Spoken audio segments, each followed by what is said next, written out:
Caleb Walker avait enterré sa femme de ses propres mains. Il s'était dit qu'il en avait fini de se soucier de tout ce qui respire. Puis, un matin d'août, alors qu'il chevauchait dans le silence d'une prairie brûlée, il sentit l'odeur du sang avant même de le voir. 12 chariots, 63 âmes, et une femme qui respirait encore. Grande, meurtrie, à moitié ensevelie sous une roue brisée. Elle allait transformer sa vie tranquille et achevée en quelque chose qu'il n'avait pas demandé, et dont il ne pourrait pas se détourner. Si cette histoire vous touche, abonnez-vous et suivez-la jusqu'à la toute fin. Indiquez votre ville dans les commentaires. Je veux voir jusqu'où cette histoire voyagera. L'été de 1874 n'avait aucune pitié. Il ne s'excusait pas de la chaleur, il n'adoucissait pas ses ongles.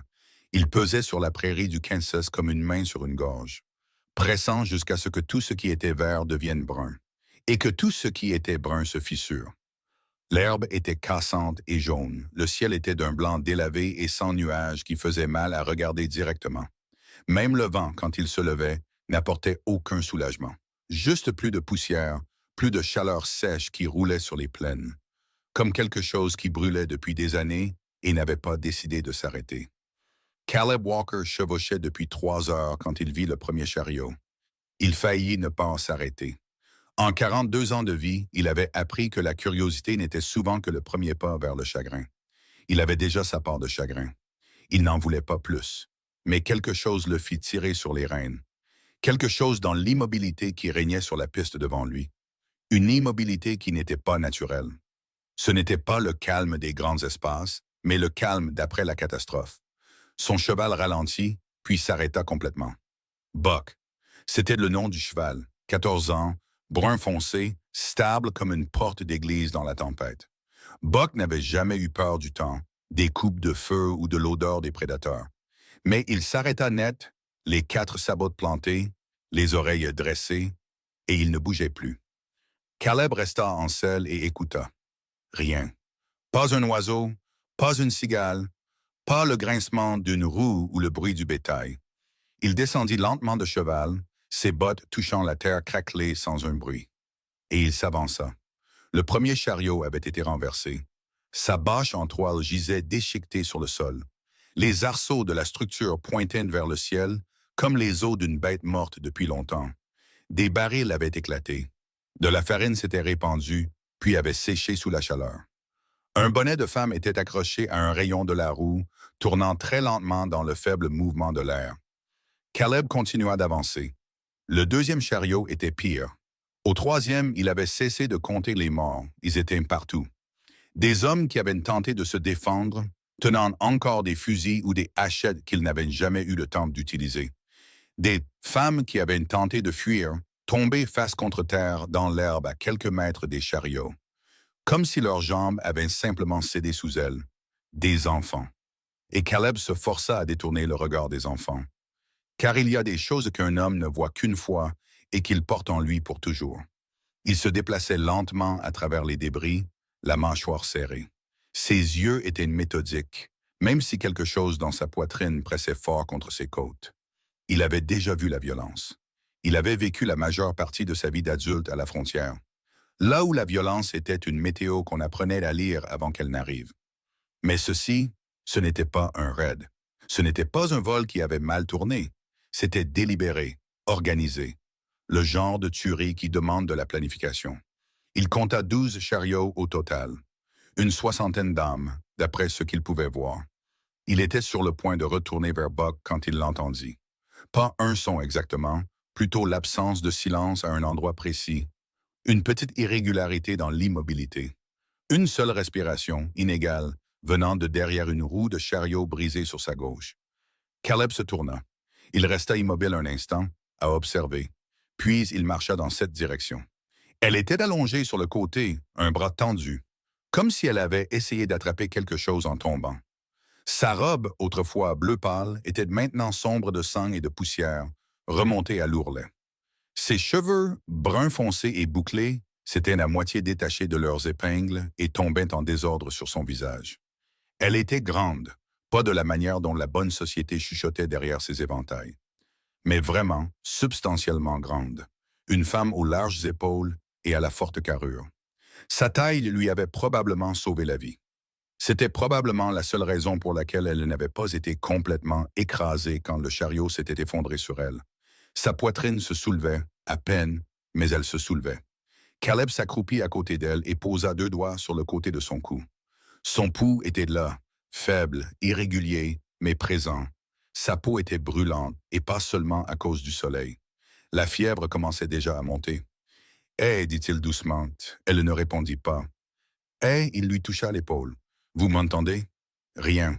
Son visage était flasque, ses lèvres craquelées et sèches. Un filet de sang séché courait de la racine de ses cheveux jusqu'à sa tempe, là où quelque chose l'avait frappé. Sa respiration était courte et rapide. Le son que fait la respiration quand un corps lutte de toutes ses forces pour rester en vie. Caleb regarda les corps d'une 60aine de personnes. Puis il la regarda de nouveau. « Très bien, dit-il, plus pour lui-même que pour elle. Très bien, alors. » Il passa ses bras sous elle, un sous ses épaules, l'autre sous ses genoux. Il se releva. Elle était plus lourde qu'il ne l'avait prévu, beaucoup plus lourde. Son dos le lui fit savoir immédiatement et sans diplomatie. Il s'ajusta, trouva son équilibre dans la poussière meuble et la transporta vers Buck sans s'arrêter. Buck déplaça son poids, mais resta stable à l'approche de Caleb.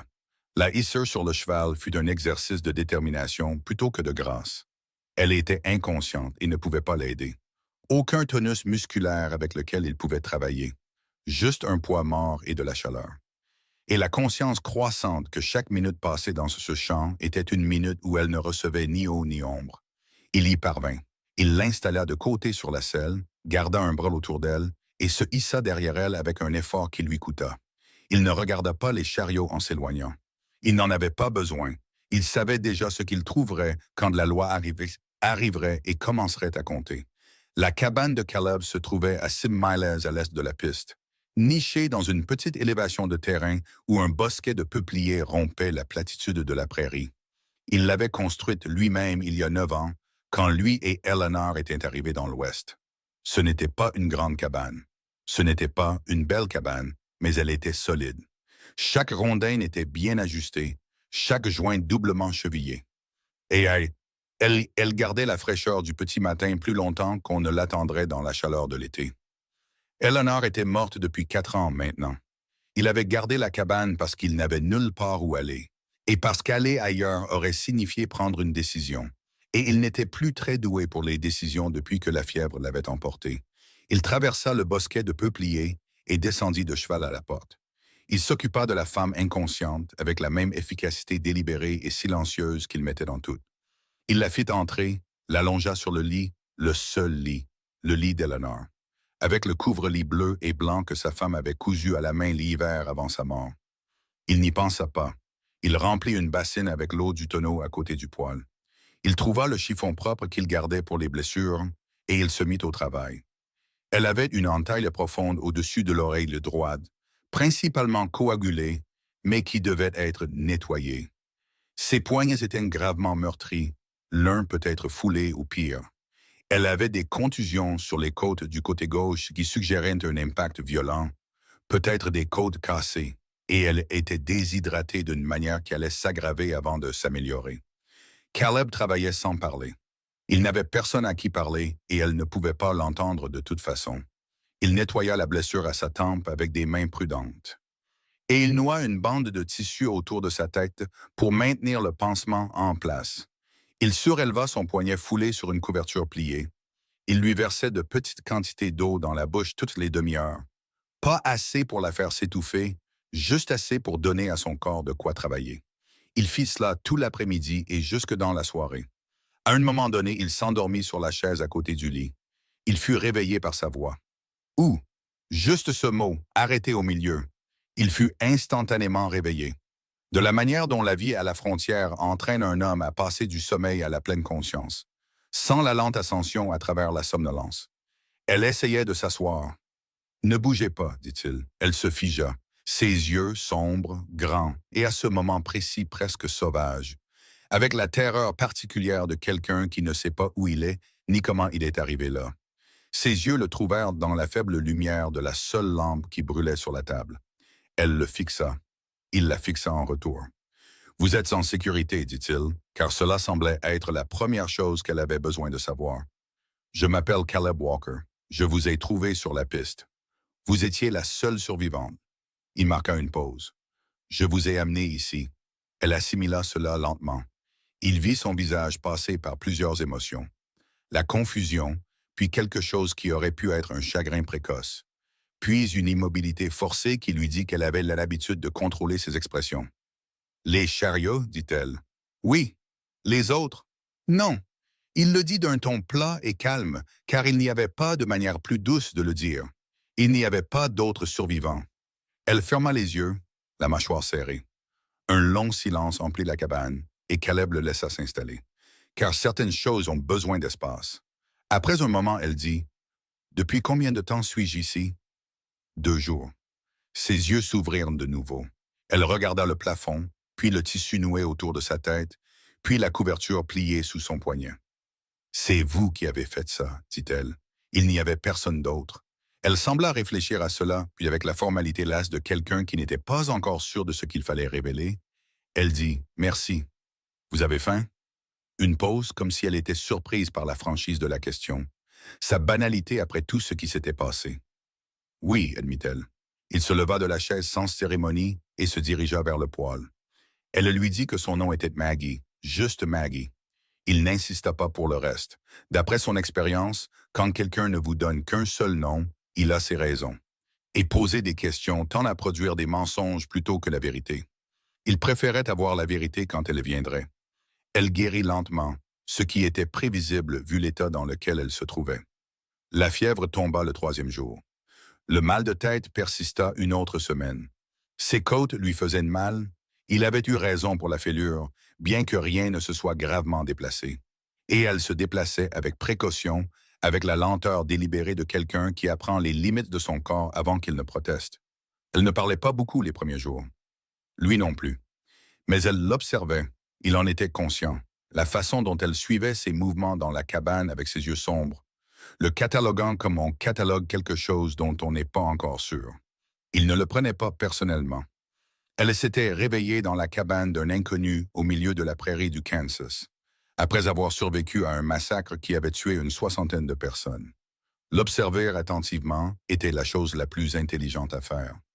Ce qui le surprit, c'est quand elle commença à travailler. Il revint de vérifier le bétail le 6e jour pour la trouver debout devant son poêle, remuant quelque chose dans la marmite qu'il avait laissée froide et intacte. Elle se déplaçait avec précaution, un bras toujours éloigné de ses côtes, mais elle était debout et elle travaillait. Et l'odeur qui se dégageait de la marmite était meilleure que tout ce qui était sorti de ce poêle en 4 ans. Il s'arrêta sur le seuil. « Vous devriez vous reposer, dit-il. Je me repose depuis 6 jours. » Elle ne se retourna pas. « Je ne suis pas en verre, Monsieur Walker. » Caleb. Elle prononça ce nom comme si elle en testait le poids. « J'ai trouvé du lard salé dans la caisse et des haricots secs. J'espère que c'est acceptable. Vous n'étiez pas obligé. » Je sais que je n'étais pas obligé. Elle se tourna alors et il y avait quelque chose dans son expression qui le stoppa. Une sorte de férocité tranquille, soigneusement contenue. « Je veux le faire. Je n'accepte pas facilement la charité. Vous m'avez maintenu en vie pendant 6 jours et vous ne m'avez rien demandé. Je suis consciente de ce que cela coûte à un homme vivant seul. J'aimerais contribuer là où je le peux, si cela ne vous dérange pas. » Il la regarda un instant. « Ça ne me dérange pas, dit-il. » Elle se retourna vers le poêle. Il accrocha son chapeau près de la porte et s'assit. Les jours devinrent une semaine devint 2. Maggie guérit. Ses côtes cessèrent de lui couper le souffle quand elle se tournait mal. Les ecchymoses sur ses poignets passèrent du violet foncé à un jaune-vert maladif, puis à presque rien. L'entaille au-dessus de son oreille guérit proprement, laissant une petite crête de tissu cicatriciel que ses cheveux couvraient facilement. Ce n'était pas une femme fragile. Il l'avait remarqué très tôt, et cela se confirmait chaque jour. Elle travaillait avec l'efficacité concentrée de quelqu'un qui avait appris à ne pas rester oisif, cuisinant, réparant les déchirures de la toile cirée de la fenêtre de la cabane, réorganisant ses caisses de rangement d'une manière qui semblait plus logique que l'arrangement avec lequel il vivait depuis des années. Elle faisait ces choses sans demander sa permission et sans les annoncer. Elle se faisait, tout simplement. Il se surprit à restructurer ses propres journées autour de sa présence sans en décider consciemment. C'était étrange d'avoir une autre personne dans la cabane. Il avait oublié la texture spécifique de cette situation. Les bruits de quelqu'un d'autre se déplaçant dans le même espace. Les petites perturbations du silence. La façon dont les habitudes d'une autre personne deviennent visibles quand on partage un espace confiné. Eleanor avait été une bavarde. Elle remplissait les pièces de mots comme d'autres femmes les remplissaient de fleurs. Naturellement, sans effort, comme si le silence lui-même était quelque chose qui avait besoin d'être entretenu avant de se transformer en vide. Maggie n'était pas une bavarde, mais quand elle parlait, elle le pensait. « Vous êtes seul ici depuis longtemps », dit-elle un soir sans lever les yeux de la couture sur ses genoux. Il était assis en face d'elle, nettoyant le mécanisme de son fusil comme il le faisait la plupart des soirs. « 4 ans, dit-il. Votre femme ?» Il posa soigneusement la pièce du fusil. La fièvre. Je suis désolé. C'était il y a 4 ans. Ça ne rend pas la chose moins triste. Il la regarda. Elle le regardait maintenant directement. De la manière dont elle le faisait parfois, sans l'adoucissement social que la plupart des gens appliquent aux sujets difficiles. Non, dit-il après un moment. Ça ne le rend pas. Elle retourna à sa couture. Il retourna à son nettoyage. Après un moment, elle dit, « J'ai perdu quelqu'un aussi, il y a longtemps, avant tout le reste. » Elle marqua une pause. « Ça change votre forme. » Il y réfléchit. « Oui, dit-il, c'est vrai. Au bout de 3 semaines, il l'emmena en ville. Elle ne voulait pas y aller. Il le vit dans la façon dont elle se figea quand il en parla. Une immobilité subtile mais totale, comme une proie qui sent une odeur dans le vent. « J'ai besoin de provisions, dit-il, et vous pourriez avoir besoin d'une vraie robe. La vôtre est irréparable. Je vais bien. » « Maggie, j'ai dit que j'allais bien, Caleb.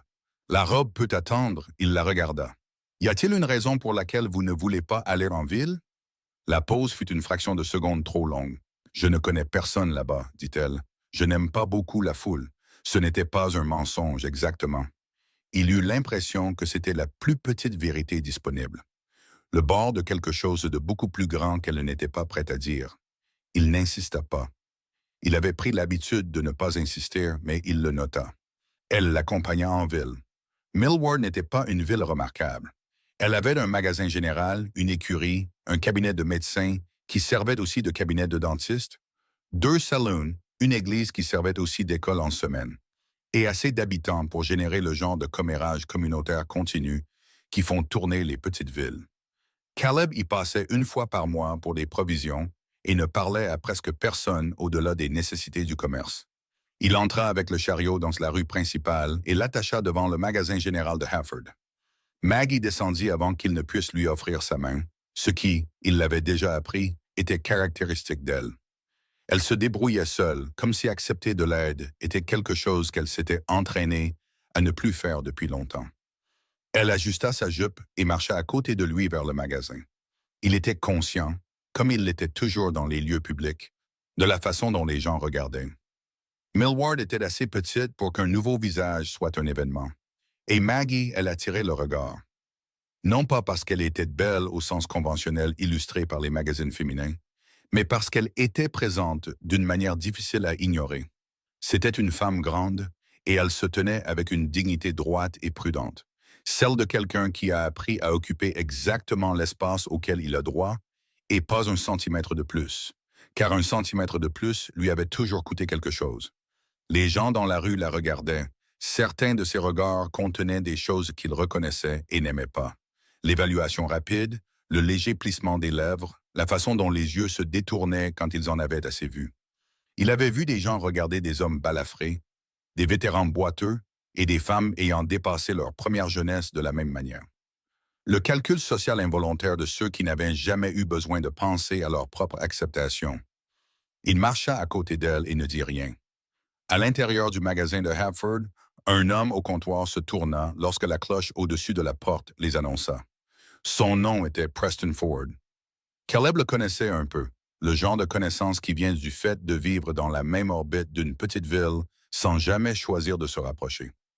Ford était un homme d'environ 50 ans, bien habillé pour les standards de la frontière, avec l'air prospère de quelqu'un qui avait des intérêts commerciaux au-delà de ce que sa seule profession visible pouvait suggérer. Les yeux de Ford se posèrent d'abord sur Caleb, puis sur Maggie, et puis Ford se figea. Caleb le remarqua de la manière dont il remarquait tout, sans changer d'expression, sans arrêter son mouvement vers le comptoir. Mais il le remarqua. Les yeux de Ford s'étaient fixés sur Maggie avec une reconnaissance immédiate et totale. La reconnaissance de quelqu'un qui connaît un visage et ne s'attend pas à le voir ici, à cet endroit, dans ce contexte. Son expression passa de la surprise à quelque chose de plus compliqué, quelque chose qui avait la qualité d'un calcul, la réflexion sur les implications. Caleb atteignit le comptoir et posa sa liste sur le bois. « Walker », dit Halford, le propriétaire du magasin, en sortant de l'arrière-boutique. « Halford », Caleb poussa la liste. « J'ai besoin de tout ça et de ce que vous avez en matière de prêt-à-porter pour femmes. » Il jeta un coup d'œil à Maggie et fit une évaluation honnête. « Grande taille. Tout ce que vous avez. » Halford regarda la liste. « Je peux vous fournir la plupart de ces articles aujourd'hui. La farine pourrait prendre 2 jours. » 2 jours, c'est bien. À côté de lui, Maggie était allée examiner les rouleaux de tissu le long du mur du fond. Un mouvement exercé et délibéré qu'il comprenait maintenant comme sa façon de se retirer du centre d'une pièce. Elle passa ses doigts le long du bord d'un rouleau de coton brun avec un intérêt apparent. Ford n'avait pas bougé de l'endroit où il se tenait. Caleb se tourna et le regarda. Ford s'éclaircit la gorge. « Pardonnez-moi, dit Ford, et il haussa la voix pour qu'elle porte. Pas à Caleb, mais à la pièce, aux 3 autres personnes qui faisaient leurs courses dans le magasin et aux 2 qui se tenaient juste devant la porte ouverte. Il haussa la voix parce que ce qu'il s'apprêtait à dire n'était pas quelque chose qu'il voulait dire à voix basse. « Je ne veux pas être impoli, mais je crois que… » La main de Maggie s'immobilisa sur le tissu. « Je crois que je reconnais cette femme. » La pièce devint silencieuse de la manière dont les pièces deviennent silencieuses quand quelque chose est sur le point de se produire. Caleb se tourna pour faire face à Ford. Ford regardait Maggie. Maggie s'était détournée du tissu. Son visage avait fait ce qu'il lui avait vu faire une fois auparavant, cette immobilité totale et contrôlée. Tout rentrait à l'intérieur et verrouillé. « Madame, dit Ford, et maintenant son ton avait changé, passant de l'annonce attentionnée à quelque chose de presque théâtral, quelque chose qui se mettait en scène. « Pardonnez-moi si je me trompe, mais n'êtes-vous pas… » Il marqua une pause pour l'effet, de la manière dont les hommes font une pause quand ils savent qu'ils n'ont pas tort et veulent que la pièce le sente. Margaret Hale de la famille des chemins de fer Hale de Philadelphie. Le silence dans le magasin était complet. Maggie ne dit rien. Ford se tourna vers la pièce. « Mesdames et messieurs, si je ne me trompe pas, voici mademoiselle Margaret Hale, fille de Cornelius Hale. » Il laissa cela en suspens un moment. L'une des familles les plus riches de la côte Est. Quelqu'un prit une inspiration brusque près de la porte. Caleb regarda Maggie. Maggie regarda Ford. Et à ce moment-là, dans le mince espace entre son silence et le sourire de Ford, et les yeux observateurs de chaque personne dans ce magasin, Caleb Walker comprit que la femme qu'il avait sortie de sous une roue de chariot brisé 3 semaines plus tôt, la femme qui cuisinait du lard salé et des haricots sur son poêle et réparait sa toile cirée de fenêtre et disait « Je n'accepte pas facilement la charité », était quelqu'un que le monde cherchait, et que ce qu'elle fuyait venait de la retrouver. « J'ai bien peur que vous vous trompiez, dit Maggie, et sa voix était parfaitement stable, parfaitement contrôlée. La voix d'une femme qui avait été entraînée depuis sa naissance à se tenir en public, peu importe ce qui se brisait à l'intérieur. Ford sourit. « Vraiment, je m'appelle Maggie. Je suis là. » Elle marqua une pause de la durée d'une seule respiration. « La cousine de M. Walker, en visite du Missouri. » Ford regarda Caleb. Caleb le regarda en retour et ne dit rien. « Eh bien, dit Ford après un moment, mon erreur alors, je vous présente mes excuses. » Il prit son chapeau sur le comptoir et le posa sur sa tête avec l'air satisfait d'un homme qui sait exactement ce qu'il vient de faire et à qui il vient de le faire. « Bonne journée, Walker. »« Madame. » Il sortit. La cloche du magasin sonna. Maggie se retourna vers le tissu comme si de rien n'était, ses doigts reprenant leur mouvement le long du rouleau de coton brun, lisse et sans hâte. Caleb se retourna vers le comptoir. Halford avait l'air d'un homme qui voulait très fort poser une question et savait très bien qu'il valait mieux ne pas la poser. « Je reviendrai pour la farine, dit Caleb. « Bien, dit Halford. « Bien. » Ils retournèrent à la cabane sans parler. La prairie s'étendait, plate et lumineuse autour d'eux. Les peupliers s'éteignaient au loin. Le ciel était toujours de ce blanc délavé des après-midi d'été profond. Buck tirait le chariot à une allure tranquille. La poussière se soulevait et retombait derrière les roues. Caleb laissa le silence durer environ 2 miles. Puis il dit, « Tu veux me dire ce que c'était? » « Non, » dit Maggie. « D'accord, un autre mile. » Caleb, « je ne vais pas vous mentir. » Sa voix était calme, mesurée, comme elle l'était quand elle naviguait prudemment à travers quelque chose. Mais il y a des choses que je ne peux pas encore expliquer. Pas parce que je ne vous fais pas confiance. Parce que... Elle s'arrêta, essaya de nouveau. Parce que les dire à voix haute les rend réels d'une manière pour laquelle je ne suis pas prête. Il y réfléchit. Ford va parler, dit-il. Je sais. Il l'a probablement déjà fait. Un homme comme ça ne se tait pas pour son propre bien. Je sais. Il ne dit rien d'autre. Après un moment, Maggie regarda l'horizon plat où l'herbe rencontrait le ciel sans interruption. Cette ligne infinie et impartiale que la prairie offrait comme une sorte de vérité. « J'ai tout quitté, » dit-elle. Pas à lui, exactement. Plus à l'horizon, à son espace ouvert. J'ai tout laissé derrière moi parce que la seule alternative était d'être livré comme une propriété, comme quelque chose avec un prix attaché qui n'a pas d'opinion sur sa propre vente. Sa mâchoire se serra. Je pensais que si je pouvais juste aller assez loin vers l'ouest, si je pouvais juste arriver quelque part où personne ne connaissait le nom de mon père. Elle ne termina pas la phrase. Elle n'en avait pas besoin. Caleb garda les yeux sur la piste devant lui. « On trouvera une solution, » dit-il. Elle le regarda, un regard vif et scrutateur. Le regard de quelqu'un à qui on a déjà promis des choses par des gens qui ne le pensaient pas, et qui a appris à mesurer le poids des mots par rapport au visage de la personne qui les prononce. Quoi qu'elle ait vu, elle le garda un moment, puis elle se retourna vers la route. « D'accord, » dit-elle doucement. Les peupliers apparurent devant eux, ce petit groupe sombre brisant l'or plat de la prairie, avec le toit bas de la cabane juste visible en dessous. Caleb fit passer le chariot à travers les arbres et dans la cour. Il serra le frein et descendit, et sans discussion ni cérémonie, il lui offrit sa main pour l'aider à descendre du siège. Elle la regarda, puis la prit. Et si Caleb Walker remarqua que c'était la première fois que Margaret Hale acceptait l'aide de quelqu'un sans négocier d'abord, il fut assez intelligent pour ne rien en dire. Il l'aida simplement à descendre et ils entrèrent dans la cabane. Et la chaleur de l'été pesait sur la prairie autour d'eux, indifférente et patiente comme elle l'avait toujours fait.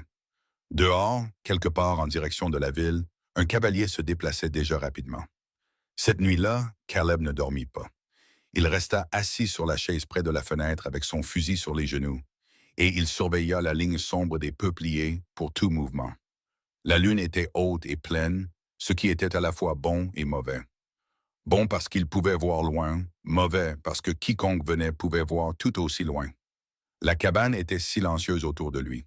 Le seul son était la respiration de Maggie derrière le rideau qu'il avait tendu dans le coin couchage, lente et régulière. La respiration de quelqu'un qui, enfin, après des semaines de sommeil fragmenté, s'était complètement endormi. Il surveillait les arbres. Rien ne vint. Mais le sentiment ne le quitta pas. Cette tension particulière à l'arrière du cou que tout homme ayant passé du temps sérieux à la frontière apprenait à respecter. Pas la peur, exactement. Plutôt comme si la terre elle-même envoyait un message. Quelque chose arrive. Tu le sais déjà. La seule question est quand. À l'aube, il fit du café et pensa à Preston Ford. Ford était le genre d'homme qui collectionnait les informations comme d'autres hommes collectionnaient les terres. Pas parce qu'il en avait besoin, mais parce que les avoirs signifiaient avoir un levier, et le levier était la seule monnaie en laquelle Ford avait jamais vraiment eu confiance. En 4 ans de vie près de Millward, Caleb avait vu Ford opérer en marge de 3 situations différentes qui s'étaient mal terminées pour les personnes sur lesquelles Ford avait recueilli des informations. Ce n'était pas un homme violent. Il n'en avait pas besoin. Il parlait et ses paroles faisaient des dégâts pour lui. Au moment où Maggie passa le rideau, Caleb avait déjà retourné la situation 2 fois dans sa tête et était arrivé à la même conclusion les 2 fois. Ford a envoyé un télégramme la nuit dernière, dit-il sans se détourner de la fenêtre. Où il le fera ce matin, à la première occasion. Maggie s'arrêta de bouger. « Vous ne le savez pas, dit-elle. Je connais Ford. » Il se tourna alors et la regarda à travers le petit espace de la cabane. À qui l'enverrait-il? Elle se tenait très immobile dans la lumière grise du matin.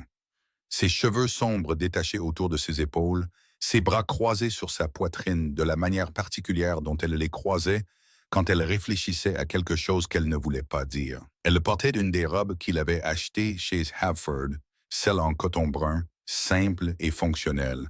Rien à voir avec ce qu'une femme de son milieu aurait choisi. Elle lui allait comme le prêt-à-porter ne va jamais tout à fait à une femme de sa taille. Tirant légèrement aux épaules, lâche à la taille. Et elle la portait quand même, sans se plaindre, avec l'acceptation pragmatique de quelqu'un qui avait appris à faire avec ce qui était disponible. Mon père, dit-elle finalement. Cornelius Hale. Il a dû faire chercher des gens depuis le jour où j'ai disparu. Elle marqua une pause. Il a toujours des gens qui cherchent. C'était il y a combien de temps? 6 semaines avant que vous ne me trouviez. Elle décroisa les bras et s'assit à la table. J'ai quitté Philadelphie début juin. J'ai réservé un passage sous un autre nom jusqu'à Saint-Louis, puis j'ai rejoint la caravane de chariots en direction de l'Ouest. Sa voix était plate, factuelle. La manière dont les voix deviennent quand l'émotion a été délibérément retirée du récit. Le plan était d'atteindre le Colorado.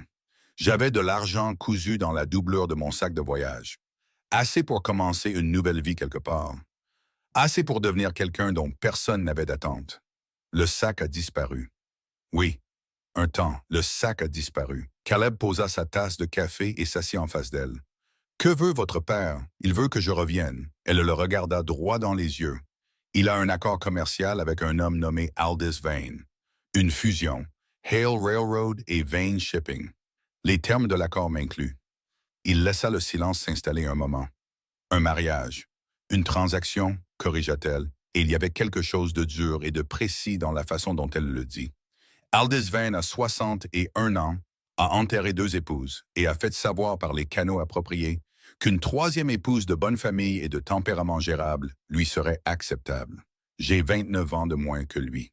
Je ne suis pas considéré comme belle selon les normes que le cercle social de mon père applique aux femmes, et j'ai été fiancé et défiancé 2 fois auparavant. Parce que les 2 hommes, après une connaissance plus approfondie de mon apparence et de mes opinions, ont décidé que l'argent des Hale n'était pas une compensation suffisante.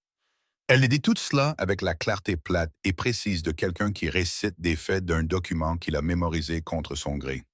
Vane n'est troublé ni par mon apparence ni par mes opinions. Il a besoin d'une épouse de bonne famille pour la légitimité sociale et d'un héritier à des fins légales. Mon père a besoin de la fusion. Je suis le mécanisme par lequel les 2 exigences sont satisfaites. Caleb ne dit rien. Je suis consciente, continua Maggie, que ce n'est pas une situation inhabituelle pour les femmes de ma classe. Je suis consciente qu'on attend de moi que je sois reconnaissante que quelqu'un veuille m'épouser, étant donné. Elle s'arrêta, sa mâchoire se serra brièvement. Étant donné mon apparence.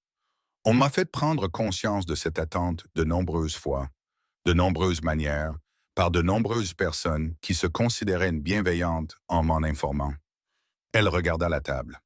J'ai décidé que je préférais disparaître complètement plutôt que de passer le reste de ma vie à être reconnaissante d'être désirée par un homme qui me voit comme un arrangement utile. La cabane retint le silence entre eux. « Alors vous avez fui, dit Caleb. « J'ai fui. Et la caravane, je ne sais pas qui l'a attaquée. » Sa voix changea légèrement. Une fissure infime dans son contrôle. Je ne sais pas si c'était une coïncidence ou si mon père a envoyé des hommes chercher et que quelqu'un... Elle serra les lèvres. Je ne sais pas. Je me pose la question depuis que je me suis réveillé dans votre lit. Caleb la regarda longuement. Aurait-il pu? La pause fut assez longue pour être une réponse en soi. Oui, dit-elle doucement. Il aurait pu. Caleb se leva, se dirigea vers la fenêtre et regarda les peupliers dans la lumière du matin.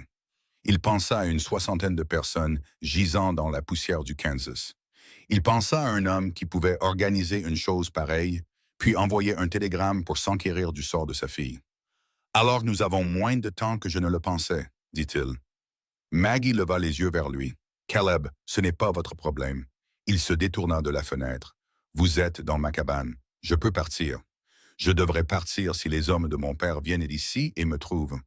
Où iriez-vous? » Elle ouvrit la bouche, la referma. « Vous n'avez pas d'argent, pas de cheval à vous, Pas de papier de voyage sous votre vrai nom, et la ville la plus proche connaît déjà votre visage, dit Caleb.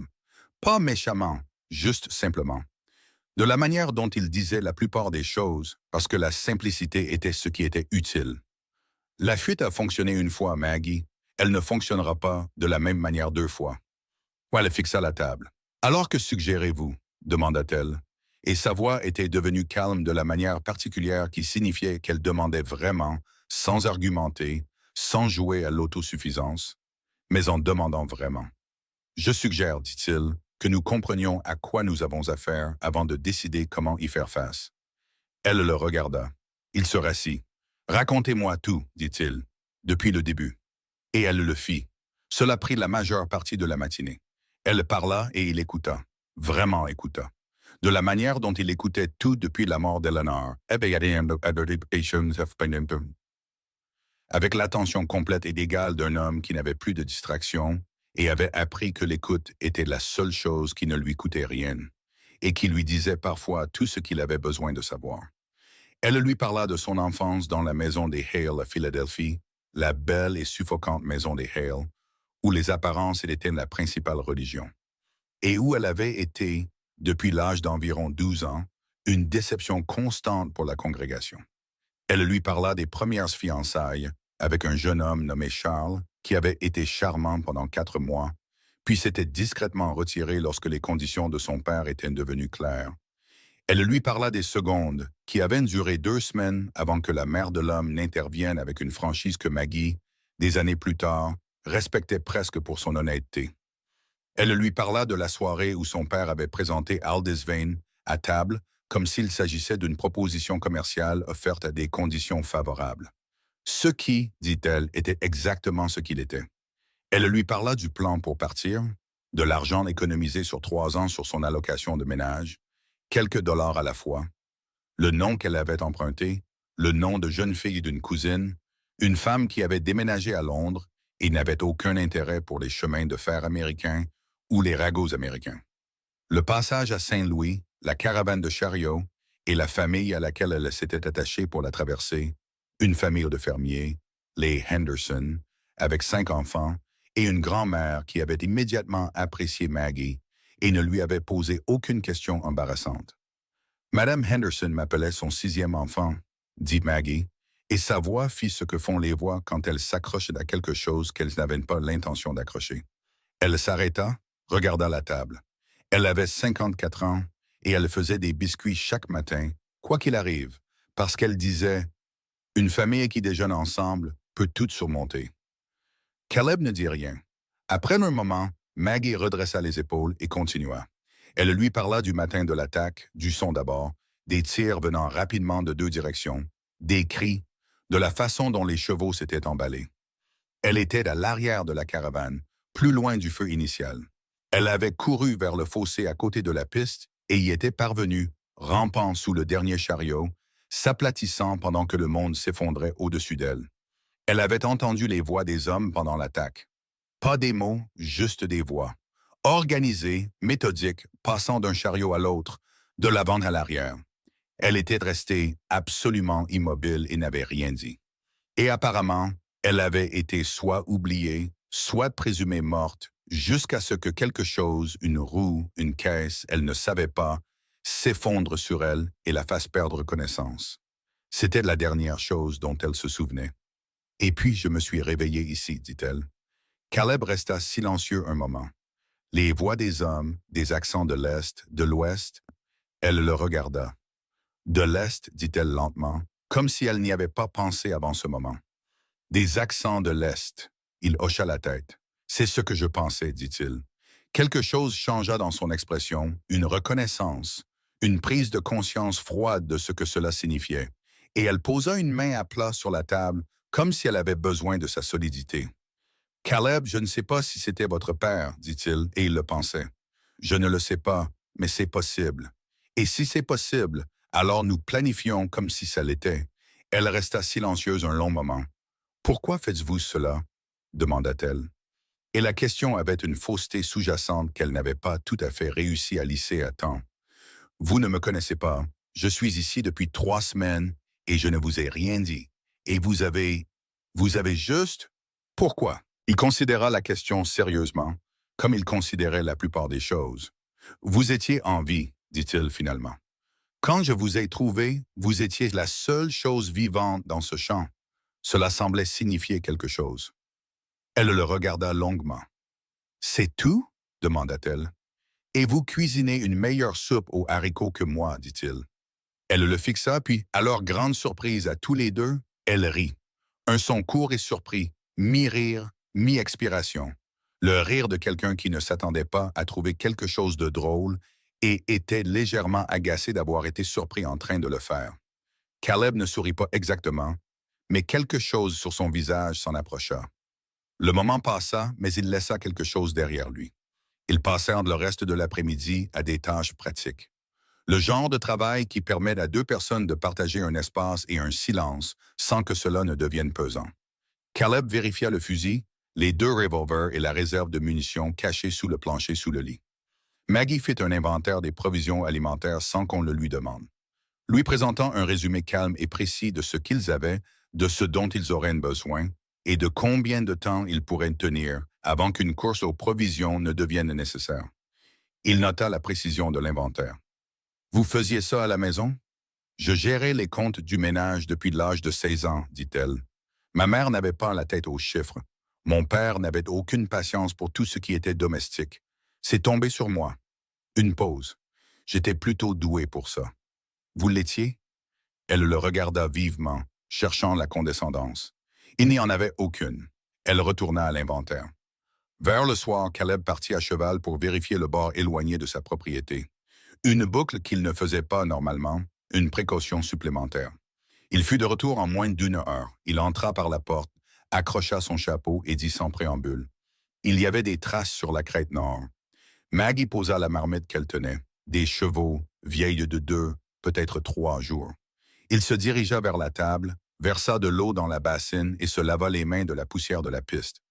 Ils sont passés le long de la crête et se sont arrêtés un moment, puis ont continué vers le nord. Ça pourrait être n'importe qui. Ça pourrait. Mais vous ne le pensez pas? Il se sécha les mains sur le chiffon près de la bassine. Non, dit-il, je ne le pense pas. Maggie était très immobile de l'autre côté de la pièce. La lumière du soir entrait par la fenêtre et éclairait le côté de son visage. La petite crête de la cicatrice guérie à sa tempe, la boucle sombre et lâche à sa mâchoire.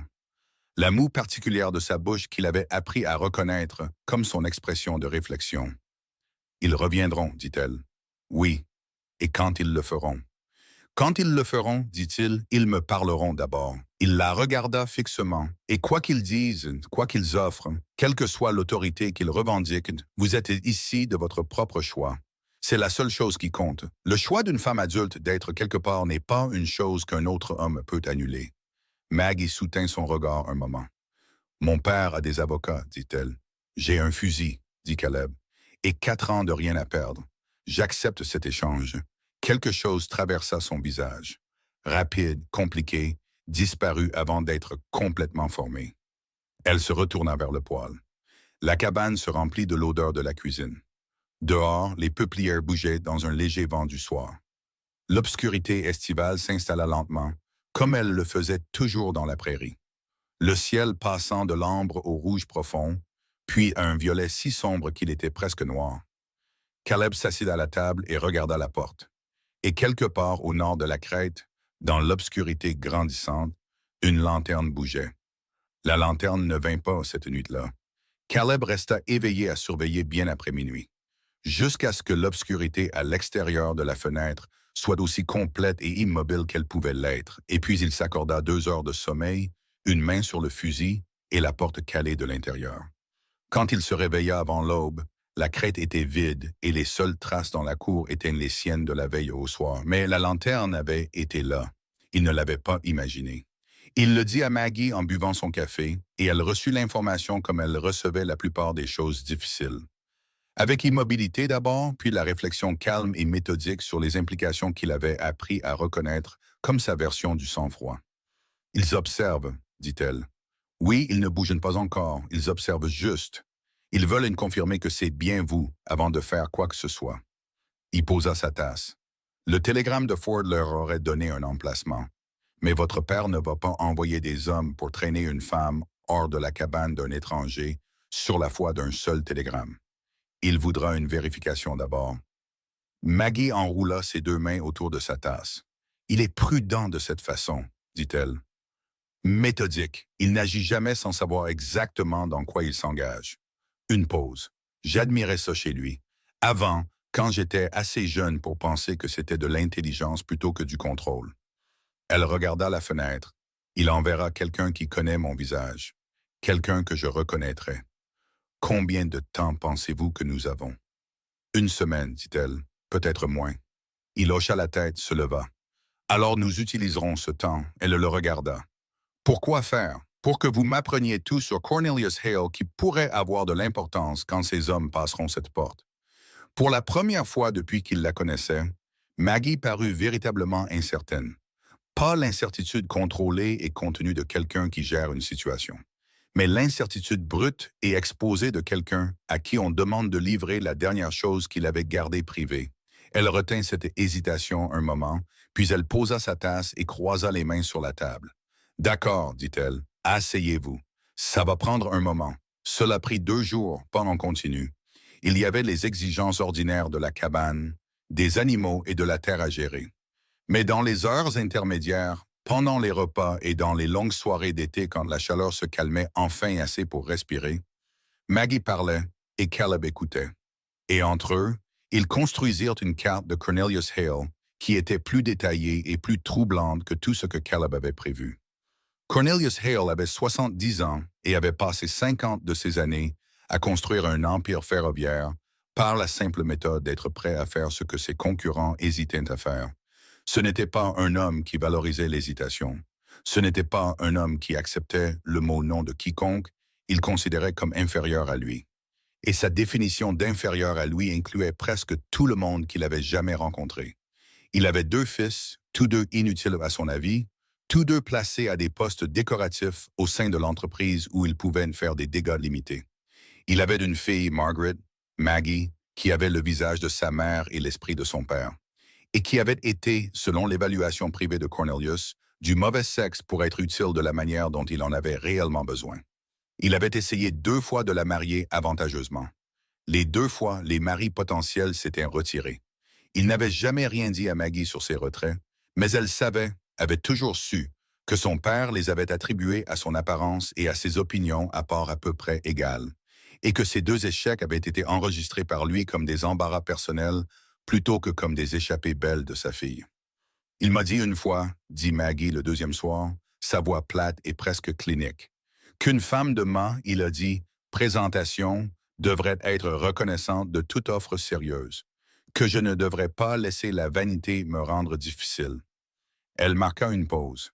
J'avais 23 ans, je n'avais pas été vaniteuse un seul jour de ma vie, mais il a décidé que je l'étais.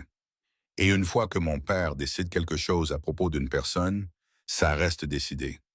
Et Vane, demanda Caleb. Vane est différent des autres. Quelque chose changea dans sa voix. Une nouvelle note, plus dure et plus froide. Les autres étaient de jeunes hommes avec des options. Vane est un homme qui a déjà tout ce qu'il veut, sauf la légitimité. Son argent est plus ancien que celui de mon père, mais son nom porte une ombre.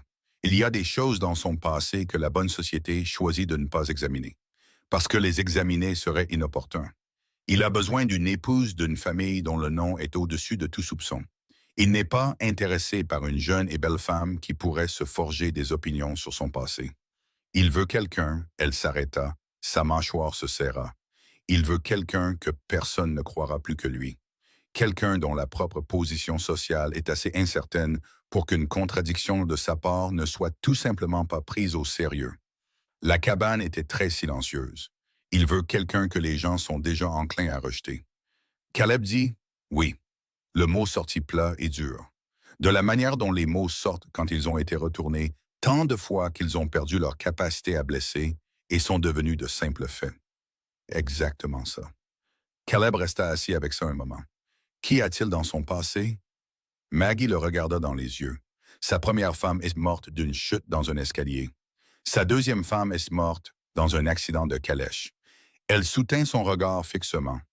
Les 2 décès ont fait l'objet d'une enquête et les deux enquêtes ont été classées sans suite. Le silence qui suivit était d'un autre genre. « Vous me dites, dit Caleb lentement, que votre père essaie de vous livrer à... » « Mon père ne le croit pas, dit Maggie, ou il a décidé de ne pas le croire, ce qui pour lui revient au même. » Sa voix ne trembla pas. Je lui ai dit ce que je savais, ce que j'avais découvert.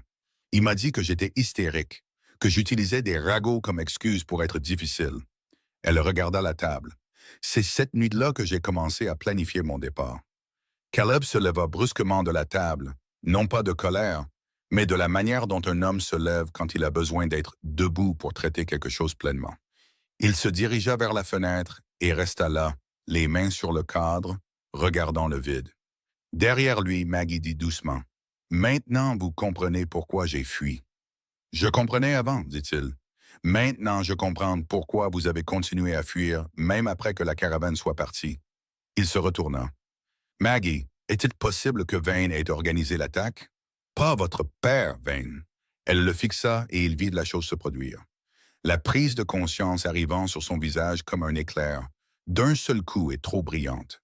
Elle avait été si concentrée sur son père, sur le télégramme, sur les cavaliers sur la crête elle n'avait pas pensé plus loin. « Si j'étais morte, dit-elle lentement, l'accord de fusion serait nul.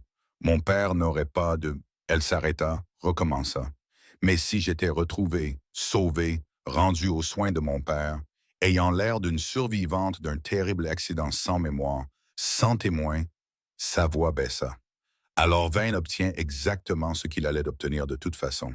Et mon père obtient sa fusion. Et ce qui est réellement arrivé à 63 personnes sur cette piste n'est jamais examiné du tout. Parce que la seule témoin vivante ne peut rien prouver et a toutes les raisons, selon le monde dans lequel vit mon père, d'être irrationnelle. Elle était devenue pâle. « Caleb, dit-elle, je sais. Si c'est vrai, je sais. » Il retourna à la table et s'assit. Il la regarda fixement. « Cela signifie que les hommes sur la crête ne sont pas seulement les gens de votre père. Ils pourraient être ceux de Vane, et les gens de Vane ont des instructions différentes de celles de votre père. » Les mains de Maggie sur la table étaient parfaitement immobiles. L'immobilité forcée d'une femme qui a appris à se maîtriser dans les pires situations par pure force de volonté. Mais ses yeux sombres et directs, qui n'avaient jamais détourné le regard d'une dure vérité pendant tout le temps qu'il l'avait connue, analysaient tout jusqu'au fond. « Que faisons-nous » demanda-t-elle. Et avant que Caleb ne puisse répondre, ils l'entendirent. Des bruits de sabots. Pas un cheval, plusieurs. Venant de la crête nord, se déplaçant rapidement, sans essayer d'être discret. Caleb était sur ses pieds avant que le son ne soit pleinement enregistré. Sa main déjà sur le fusil à côté de la porte. « Reculez, dit-il doucement. Pas la fenêtre, loin de la fenêtre. » Maggie se leva de la table et s'éloigna de la fenêtre sans discuter, ce qui lui indiqua mieux que tout à quel point elle comprenait la gravité de la situation.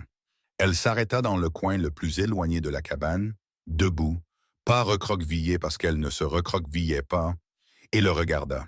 Il alla à la fenêtre et regarda dehors. 4 chevaux, 4 cavaliers, ralentissant en traversant les peupliers pour entrer dans la cour. Bien habillés, pas des vêtements de piste, mais le genre de vêtements que les hommes portent quand ils veulent donner une impression d'autorité.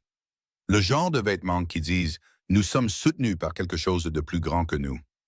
L'un d'eux, Caleb le reconnut, Preston Ford. Ford les avait amenés ici, avait probablement chevauché la nuit dernière pour les rencontrer sur la crête, leur avait donné ce qu'il savait, et revenait maintenant pour récolter ce qui lui revenait. Il chevauchait juste derrière l'homme de tête, légèrement sur le côté. La position de quelqu'un qui a rendu un service et veut maintenant être vu comme l'ayant fait. L'homme de tête n'était pas quelqu'un que Caleb reconnaissait, mais il avait l'allure de quelqu'un qui répondait à quelqu'un d'important. Ce qui signifiait qu'il avait l'arrogance particulière de l'autorité empruntée. Le genre qui était toujours plus dangereux que la vraie, parce qu'elle n'avait rien à perdre. L'homme descendit de cheval sans attendre d'y être invité. Il se dirigea vers la porte de la cabane comme si la cour lui appartenait. Caleb ouvrit la porte avant que l'homme ne puisse frapper. Ils se regardèrent. « Walker », dit l'homme, il ne donna pas son nom. Il fouilla dans son manteau et en sortit un document plié. « Mon nom est Garrett. Je représente Cornelius Hale de Philadelphie. J'ai une autorisation légale signée de M. Hale et un mandat délivré par un juge de Wichita pour le retour de sa fille, Margaret Hale, sous sa garde. Il tendit le document. « Je crois que vous l'avez. » Caleb ne prit pas le document. « Je crois, dit Caleb, que vous êtes sur ma propriété sans invitation. » L'expression de Garrett ne changea pas. « Monsieur Walker, c'est une affaire légale. Je vous encourage à ne pas la compliquer plus que nécessaire. » Un mandat, dit Caleb, nécessite un homme de loi pour être exécuté. Vous n'êtes pas un homme de loi. Où est-ce le marshal? Une pause infime de Garrett. Nous sommes passés par Millward. Le marshal a été prévenu. Alors il ne tardera pas à arriver et nous pourrons discuter du mandat avec lui. Caleb s'appuya contre le cadre de la porte avec le fusil dans le creux de son bras. Pas levé, juste présent. D'ici là, vous pouvez attendre dans la cour. Ford, derrière Garrett, dit « Walker, soyez raisonnable. La fille est la fille de Hale. Elle appartient. C'est une femme adulte, dit Caleb. Il n'éleva pas la voix. Il n'en avait pas besoin. Elle n'appartient à personne. » Garrett fit un pas en avant. Caleb se redressa légèrement, juste légèrement, mais chaque homme dans la cour le vit. Garrett s'arrêta. « J'aimerais parler directement à Mademoiselle Hale, dit Garrett. Elle vous entend très bien d'où elle est, de l'intérieur de la cabane, sans se rapprocher de la porte. La voix de Maggie sortit claire et stable. « Je vous entends, Monsieur Garrett, et je vous le dis maintenant, de la même manière que je le dis à mon père à travers vous. Je suis ici de mon propre choix. Je ne suis pas en détresse. Je n'ai pas besoin d'être secouru ou ramené. Je suis une femme adulte exerçant la seule liberté qui m'ait jamais réellement appartenu. » Garrett tourna légèrement la tête vers le son de sa voix. « Mademoiselle Hale, votre père est profondément inquiet. Mon père, dit Maggie, est inquiet pour une fusion. Dites-le lui de ma part. » Un silence tomba sur la cour. Ford bougea mal à l'aise sur sa selle. L'un des autres cavaliers, celui qui était resté en arrière près des peupliers, n'avait pas bougé de tout le temps. Il observait la cabane avec une attention plate et patiente que Caleb n'aimait pas. Il n'était pas habillé comme les autres. Ses vêtements étaient plus simples, moins performativement autoritaires. Les vêtements de quelqu'un qui n'avait pas besoin d'avoir l'air d'une autorité parce qu'il était utile d'une manière différente. Caleb regarda ce cavalier pendant 2 secondes. Le cavalier le regarda en retour sans expression. Quelque chose de froid s'installa dans l'estomac de Caleb. Cet homme n'était pas à Hale. « Garrett, dit Caleb en gardant sa voix égale. Qui est l'homme près des arbres? » Garrett se tourna. Un indice. Il jeta un coup d'œil au cavalier puis de nouveau à Caleb, une fraction de seconde trop rapidement. Le regard de quelqu'un qui vérifie plutôt que d'identifier. « Il est avec nous, dit Garrett. Avec qui? Avec moi. Avec notre groupe. Comment s'appelle-t-il? » Une pause. « Cole. Cole comment? Walker. Cole comment? Dit Caleb. Et maintenant, il y avait une qualité différente dans sa voix. Un calme qui n'était plus désinvolte. Le cavalier près des arbres écarta son manteau, juste légèrement, juste assez pour que la lumière de l'après-midi attrape le fer sur sa hanche d'une manière particulière. Et Caleb comprit. Il comprit tout jusqu'au fond. C'était le plan de secours. Le travail de Garrett était de faire sortir Maggie par la porte d'entrée sous le couvert de la loi et du papier. Le cavalier près des arbres, Cole, ou quel que soit son vrai nom. Le travail de Cole était l'autre issue, celle où Maggie ne sortait pas coopérativement par la porte d'entrée, celle où il y avait un accident, une lutte, un incident tragique dans la cour d'une cabane de la frontière du Kansas qui serait rapporté comme un vol ou une dispute. Parce qu'ici, dans la prairie, ces choses arrivaient et personne ne regarderait de trop près le lien entre une héritière morte et une fusion ferroviaire. Vain. Pas Hale, vain. « Sortez de ma propriété, dit Caleb. » Sa voix n'était pas forte, elle n'était pas théâtrale. C'était la voix d'un homme qui a pris une décision complète et finale et en informe ceux qui l'entourent par courtoisie avant que la période de courtoisie ne se termine. Garrett se raidit. « Monsieur Walker, je vous préviens. Vous me prévenez. » Caleb leva le fusil, sans viser, juste en le tenant, rendant sa présence sans ambiguïté. « Je vous le dis. Il y a une différence entre un avertissement et une déclaration, Garrett. Un avertissement est une chose qu'un homme donne quand il espère que l'autre personne changera d'avis. Une déclaration est ce qui se passe quand il a déjà pris sa décision. » Il regarda Garrett fixement. « Sortez de ma propriété. Prenez vos hommes, et vous. » Ses yeux se déplacèrent vers l'homme près des arbres, si attardant avec la constance plate d'un homme qui a déjà affronté un vrai danger et a appris à ne pas scier. Vous surtout. La cour était figée. Le cheval de Ford renifla sous lui. L'un des autres cavaliers avait la main près de son manteau. Cole, près des arbres, était devenu très immobile, l'immobilité d'un homme qui décide si un moment est arrivé. Ce n'était pas le cas. Pas tout à fait. Pas encore. Garrett plia le document qu'il tenait encore et le replaça à l'intérieur de son manteau, avec les mouvements précis et contrôlés d'un homme qui accepte l'issue d'une situation tout en faisant clairement savoir qu'il n'a pas l'intention que ce soit la dernière. Nous reviendrons, Walker, dit-il, avec le marshal. J'aurai du café de près, dit Caleb. Garrett fit tourner son cheval. Ford suivit sans regarder Caleb, ce qui indiqua à Caleb exactement ce que Ford pensait de sa propre position. Maintenant, Cole, près des arbres, attendit un long moment, puis il fit tourner son cheval et repartit à travers les peupliers à un rythme lent et sans hâte. C'était sa propre sorte de déclaration. Je pars parce que je le choisis, pas parce que vous m'y avez forcé. Caleb resta sur le seuil jusqu'à ce que le dernier d'entre eux ait quitté la lisière des arbres. Puis, il rentra et ferma la porte. Maggie était debout contre le mur du fond, exactement là où elle avait été. Ses mains étaient jointes devant elle, serrées si fort que les jointures étaient devenues blanches. « L'homme près des arbres, dit-elle. Oui, il n'était pas à mon père. Non. Elle pressa ses mains jointes contre son sternum et respira prudemment un moment. La respiration de quelqu'un qui se régule par pure volonté. Vin l'a envoyé. C'est ce que je pense. Elle resta silencieuse un moment qui s'étira, long et fin. Puis elle dit d'une voix très calme et très contrôlée. Il allait me tuer. Il allait essayer, dit Caleb. Elle le regarda et pour un instant, juste un instant sans garde, le contrôle glissa et il put voir ce qu'il y avait en dessous. Pas l'impuissance, pas l'effondrement, quelque chose de plus dur et de plus honnête que ça. Le visage d'une femme qui a fui pour sa vie et vient de comprendre pleinement et finalement qu'elle ne pourra pas y échapper.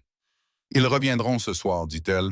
Garrett attendra le marshal. Ça nous donne jusqu'au matin. Il se dirigea vers la fenêtre et regarda la cour vide. Mais Cole n'attendra pas avec lui. Maggie desserra ses mains. Elle les regarda un moment. Les jointures blanchies, le léger tremblement qu'elle s'efforçait de calmer. Et puis elle prit une décision qui se vit sur son visage avant qu'elle ne prononce un mot. « Je ne fuis plus, dit-elle. Caleb se détourna de la fenêtre. « J'ai fini de fuir, dit-elle à nouveau. Et cette fois, ce n'était pas une déclaration de défaite. C'était une déclaration de quelque chose de tout à fait différent. Quelque chose qui redressa sa colonne vertébrale, leva son menton et la traversa comme le but traverse une personne quand elle cesse enfin d'avoir peur de la chose dont elle avait peur. J'ai fui depuis juin et 63 personnes sont mortes. Et l'homme qui pourrait en être responsable se promène au Kansas avec un mandat signé par un juge. Et j'ai été la seule personne en vie à savoir ce que je sais. Elle regarda Caleb directement. Ça doit changer. Il la regarda longuement. À quoi pensez-vous? Demanda-t-il. Je pense, dit-elle, que mon père ne sait pas pour vin. Pas le vrai vin. Il a décidé de ne pas regarder, mais ce n'est pas la même chose que de savoir. Et si quelqu'un pouvait le forcer à regarder? Elle marqua une pause. C'est un homme impitoyable. C'est un homme froid, mais ce n'est pas un homme qui se laisse utiliser. S'il comprenait que Vin l'avait utilisé, avait utilisé la disparition de sa fille pour arranger, elle s'arrêta. Il ne pardonnerait pas ça. Dis, vous voulez contacter votre point. Je veux lui donner la vérité et le laisser décider ce qu'il est. Elle le regarda dans les yeux. Il pourrait encore choisir Vin. Il pourrait encore choisir la fusion et sa propre cécité, mais il mérite la chance de choisir en pleine connaissance de cause. Une pause. Et je mérite d'avoir essayé. Caleb resta silencieux un moment. Si vous lui écrivez, dit-il prudemment, Garrett le saura dans l'heure. Pas si la lettre ne passe pas par Millward. Il y réfléchit. Miller's Crossing, dit-il lentement, 12 miles au sud. Il y a un relais de diligence là-bas. Route différente, ligne télégraphique différente. Pouvons-nous y arriver ce soir? Il la regarda. Elle le regarda en retour. Dehors, l'obscurité estivale tombait rapidement. Et quelque part au-delà des peupliers, un homme nommé Cole attendait le moment où une cabane du Kansas avec 2 personnes à l'intérieur cesserait d'être compliquée et deviendrait simple. « Prenez votre manteau, » dit Caleb. Ils partirent dans moins de 10 minutes. Caleb ne prit que ce qui comptait. Le fusil, 2 revolvers, une sacoche de sel avec assez pour 2 jours si nécessaire, et la petite boîte en fer blanc sous le plancher où il gardait l'argent d'urgence qu'il n'avait jamais prévu de dépenser. Maggie ne prit rien, sauf la lettre qu'elle avait écrite à la table en moins de 8 minutes, sa main se déplaçant rapidement et sûrement sur le papier. Pas de rature, pas d'hésitation. L'écriture d'une femme qui savait exactement ce qu'elle avait à dire et attendait simplement le moment de le dire. Il l'avait regardée écrire sans la lire. Ce n'était pas à lui de la lire. Elle la plia à cette la scella avec de la cire de la bougie et pressa son pouce dans le seau comme on appose une signature, avec tout le poids de l'intention derrière. Prête, dit-elle. Ils sortirent par l'arrière. Buck les porta tous les deux, ce qu'il fit sans se plaindre, mais avec une position particulière de ses oreilles qui communiquait une protestation digne face à cette indignité. Caleb resta sur les terres basses, loin de la ligne de crête, se déplaçant vers le sud dans l'obscurité avec une sorte de délibération sans hâte, qui couvre du terrain sans s'annoncer. La nuit d'été était chaude et épaisse, les étoiles dures et brillantes au-dessus. La prairie autour d'eux faisait ses bruits nocturnes. Des insectes, un coyote lointain, le murmure sec de l'herbe contre elle-même dans un léger mouvement d'air. Maggie chevauchait devant lui, le dos droit, une main tenant la crinière de Buck pour l'équilibre et l'autre pressée à plat contre son manteau où se trouvait la lettre. Ils ne parlèrent pas pendant le premier mile. Puis Maggie dit doucement, « Et si mon père ne me croit pas, à la offre, nous aurons passé une nuit à chevaucher jusqu'à Miller's Crossing pour rien, dit Caleb. Et nous reviendrons et trouverons la prochaine chose à faire. Et s'il me croit, s'il agit en conséquence, il exposera Vane, il le rendra public. Il y aura une enquête sur la caravane. » Elle marqua une pause. « Ce qui signifie que mon nom est public. Mon emplacement est public. Tout ce que j'ai fui revient. » « Oui, vous comprenez ça? » « Je comprends. » Elle resta silencieuse un moment. « La plupart des hommes dans votre situation trouveraient que c'est une excellente raison de me laisser gérer ça seul.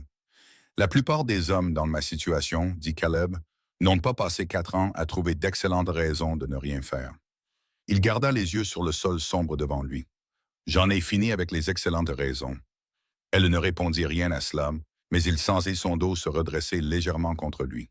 Cet ajustement particulier qui n'était pas tout à fait un appui, mais qui n'était pas non plus un non-appui.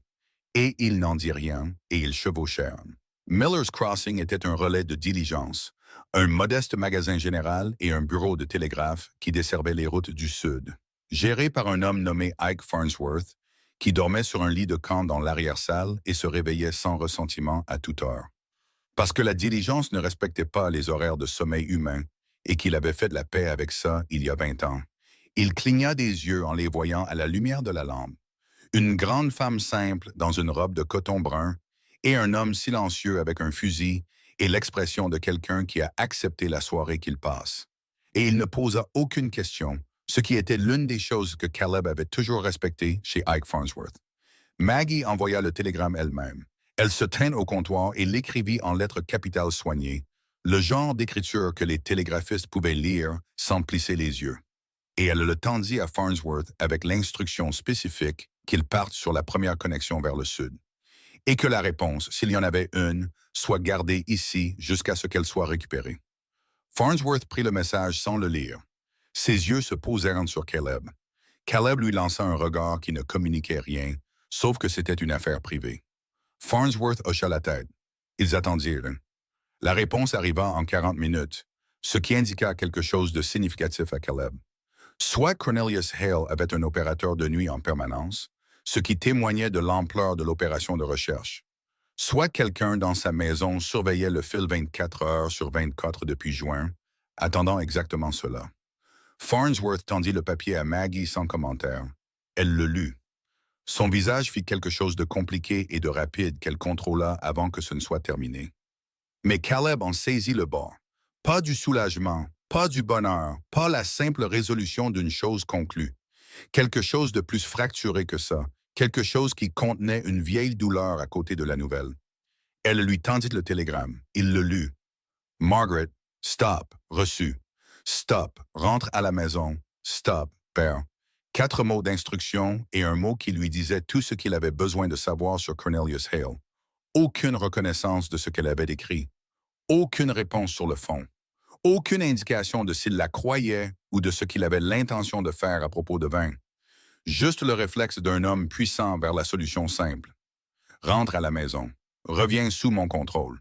Nous gérerons ça comme je déciderai de le gérer. Ce n'est pas une réponse, dit Caleb. Non, acquiesça Maggie. Sa voix était très égale. C'est une convocation. Il n'a pas dit qu'il agirait sur ce que vous lui avez dit. Il n'a pas dit qu'il ne le ferait pas. Maggie, je sais ce que c'est. Elle reprit le télégramme, le plia et le mit dans son manteau. Je sais exactement ce que c'est. Il ne répond pas à la question que j'ai posée parce qu'il n'a pas l'intention de le faire. Il a l'intention de me ramener à Philadelphie et de tout gérer de là-bas selon ses termes, dans son ordre. Elle regarda Caleb fixement. Mais voici ce qu'il n'a pas dit non plus. Il n'a pas dit que Vane était toujours l'arrangement. Il n'a pas dit que la fusion se poursuivait. 4 mots, c'est un type de réponse très particulier de la part d'un homme qui a normalement beaucoup de mots à sa disposition. Caleb y réfléchit. Vous lisez beaucoup de choses dans 4 mots. Il dit, « Je lis les silences de mon père depuis que j'ai 8 ans. » Elle dit, « Je suis très doué pour ça. » Il la regarda un moment. « Et si vous vous trompez? » Elle le regarda dans les yeux sans ciller. « Alors je me trompe, mais je vais le découvrir. » Ils retournèrent dans le même silence délibéré qu'à l'aller. La nuit autour d'eux inchangée, les étoiles suivant leur lente arche au-dessus. Quand les peupliers réapparurent, Caleb arrêta Buck à la lisière des arbres et resta un moment à écouter. La cabane était sombre. La cour était silencieuse, trop silencieuse. « Attends ici, dit-il doucement. Caleb, attends ici. » Il descendit de cheval, lui tendit les rênes et se dirigea vers les arbres à pied, le fusil à la main.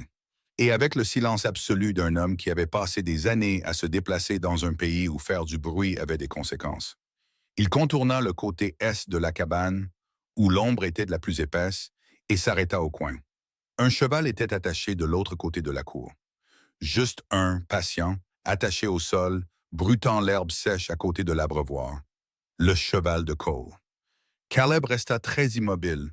La porte de la cabane était entr'ouverte de 5 centimètres. Il l'avait fermée en partant. Il en était certain, comme il était certain de la plupart des choses qu'il faisait avec ses mains. Absolument, sans aucun doute. Il longea le mur de la cabane jusqu'à la porte, la poussa avec le canon du fusil et entra, bas et rapide. La cabane était vide, mais le plancher sous le lit avait été soulevé. L'espace de rangement en dessous, vide maintenant, la boîte en fer blanc partie avec eux, avait été fouillée, le contenu éparpillé. Le rideau du coin couchage avait été arraché. La table avait été déplacée. Quelqu'un avait fouillé chaque surface avec une minutie efficace et professionnelle, cherchant quelque chose de spécifique. Des preuves, pensa Caleb. Des papiers, des lettres, tout ce qui pourrait prouver l'identité de Maggie ou sa communication avec le monde extérieur. Il vérifia l'arrière-salle, vide. Il vérifia le petit appentis à l'arrière, vide. Cole était parti, mais il avait été là. Et il avait été là assez longtemps pour démonter la cabane, ce qui signifiait qu'il les avait suivis, ou savait où ils allaient, et avait profité de leur absence pour faire ça. Caleb se tenait au milieu de la cabane saccagée et réfléchit à ce que cela signifiait. Si Cole les avait suivis jusqu'à Miller's Crossing, il était au courant du télégramme. Il savait que Maggie avait contacté son père. Il savait que le père avait maintenant un emplacement, ce qui signifiait que quel que soit le calendrier de Cole avant ce soir, il venait de s'effondrer. Il ne pouvait plus attendre. Car une fois que les autres hommes de Cornelius Hale arriveraient, la situation deviendrait compliquée d'une manière qui ne servait pas les intérêts de Vane. Cole devait en finir ce soir. Caleb retraversa la cabane, sortit par la porte d'entrée et retourna à travers les peupliers jusqu'à l'endroit où Maggie était assise sur Buck, les rênes à la main, surveillant la lisière des arbres pour le voir. Il était dans la cabane, dit Caleb. Elle se raidit. Est-il parti? Il a fouillé l'endroit, il prit les rênes.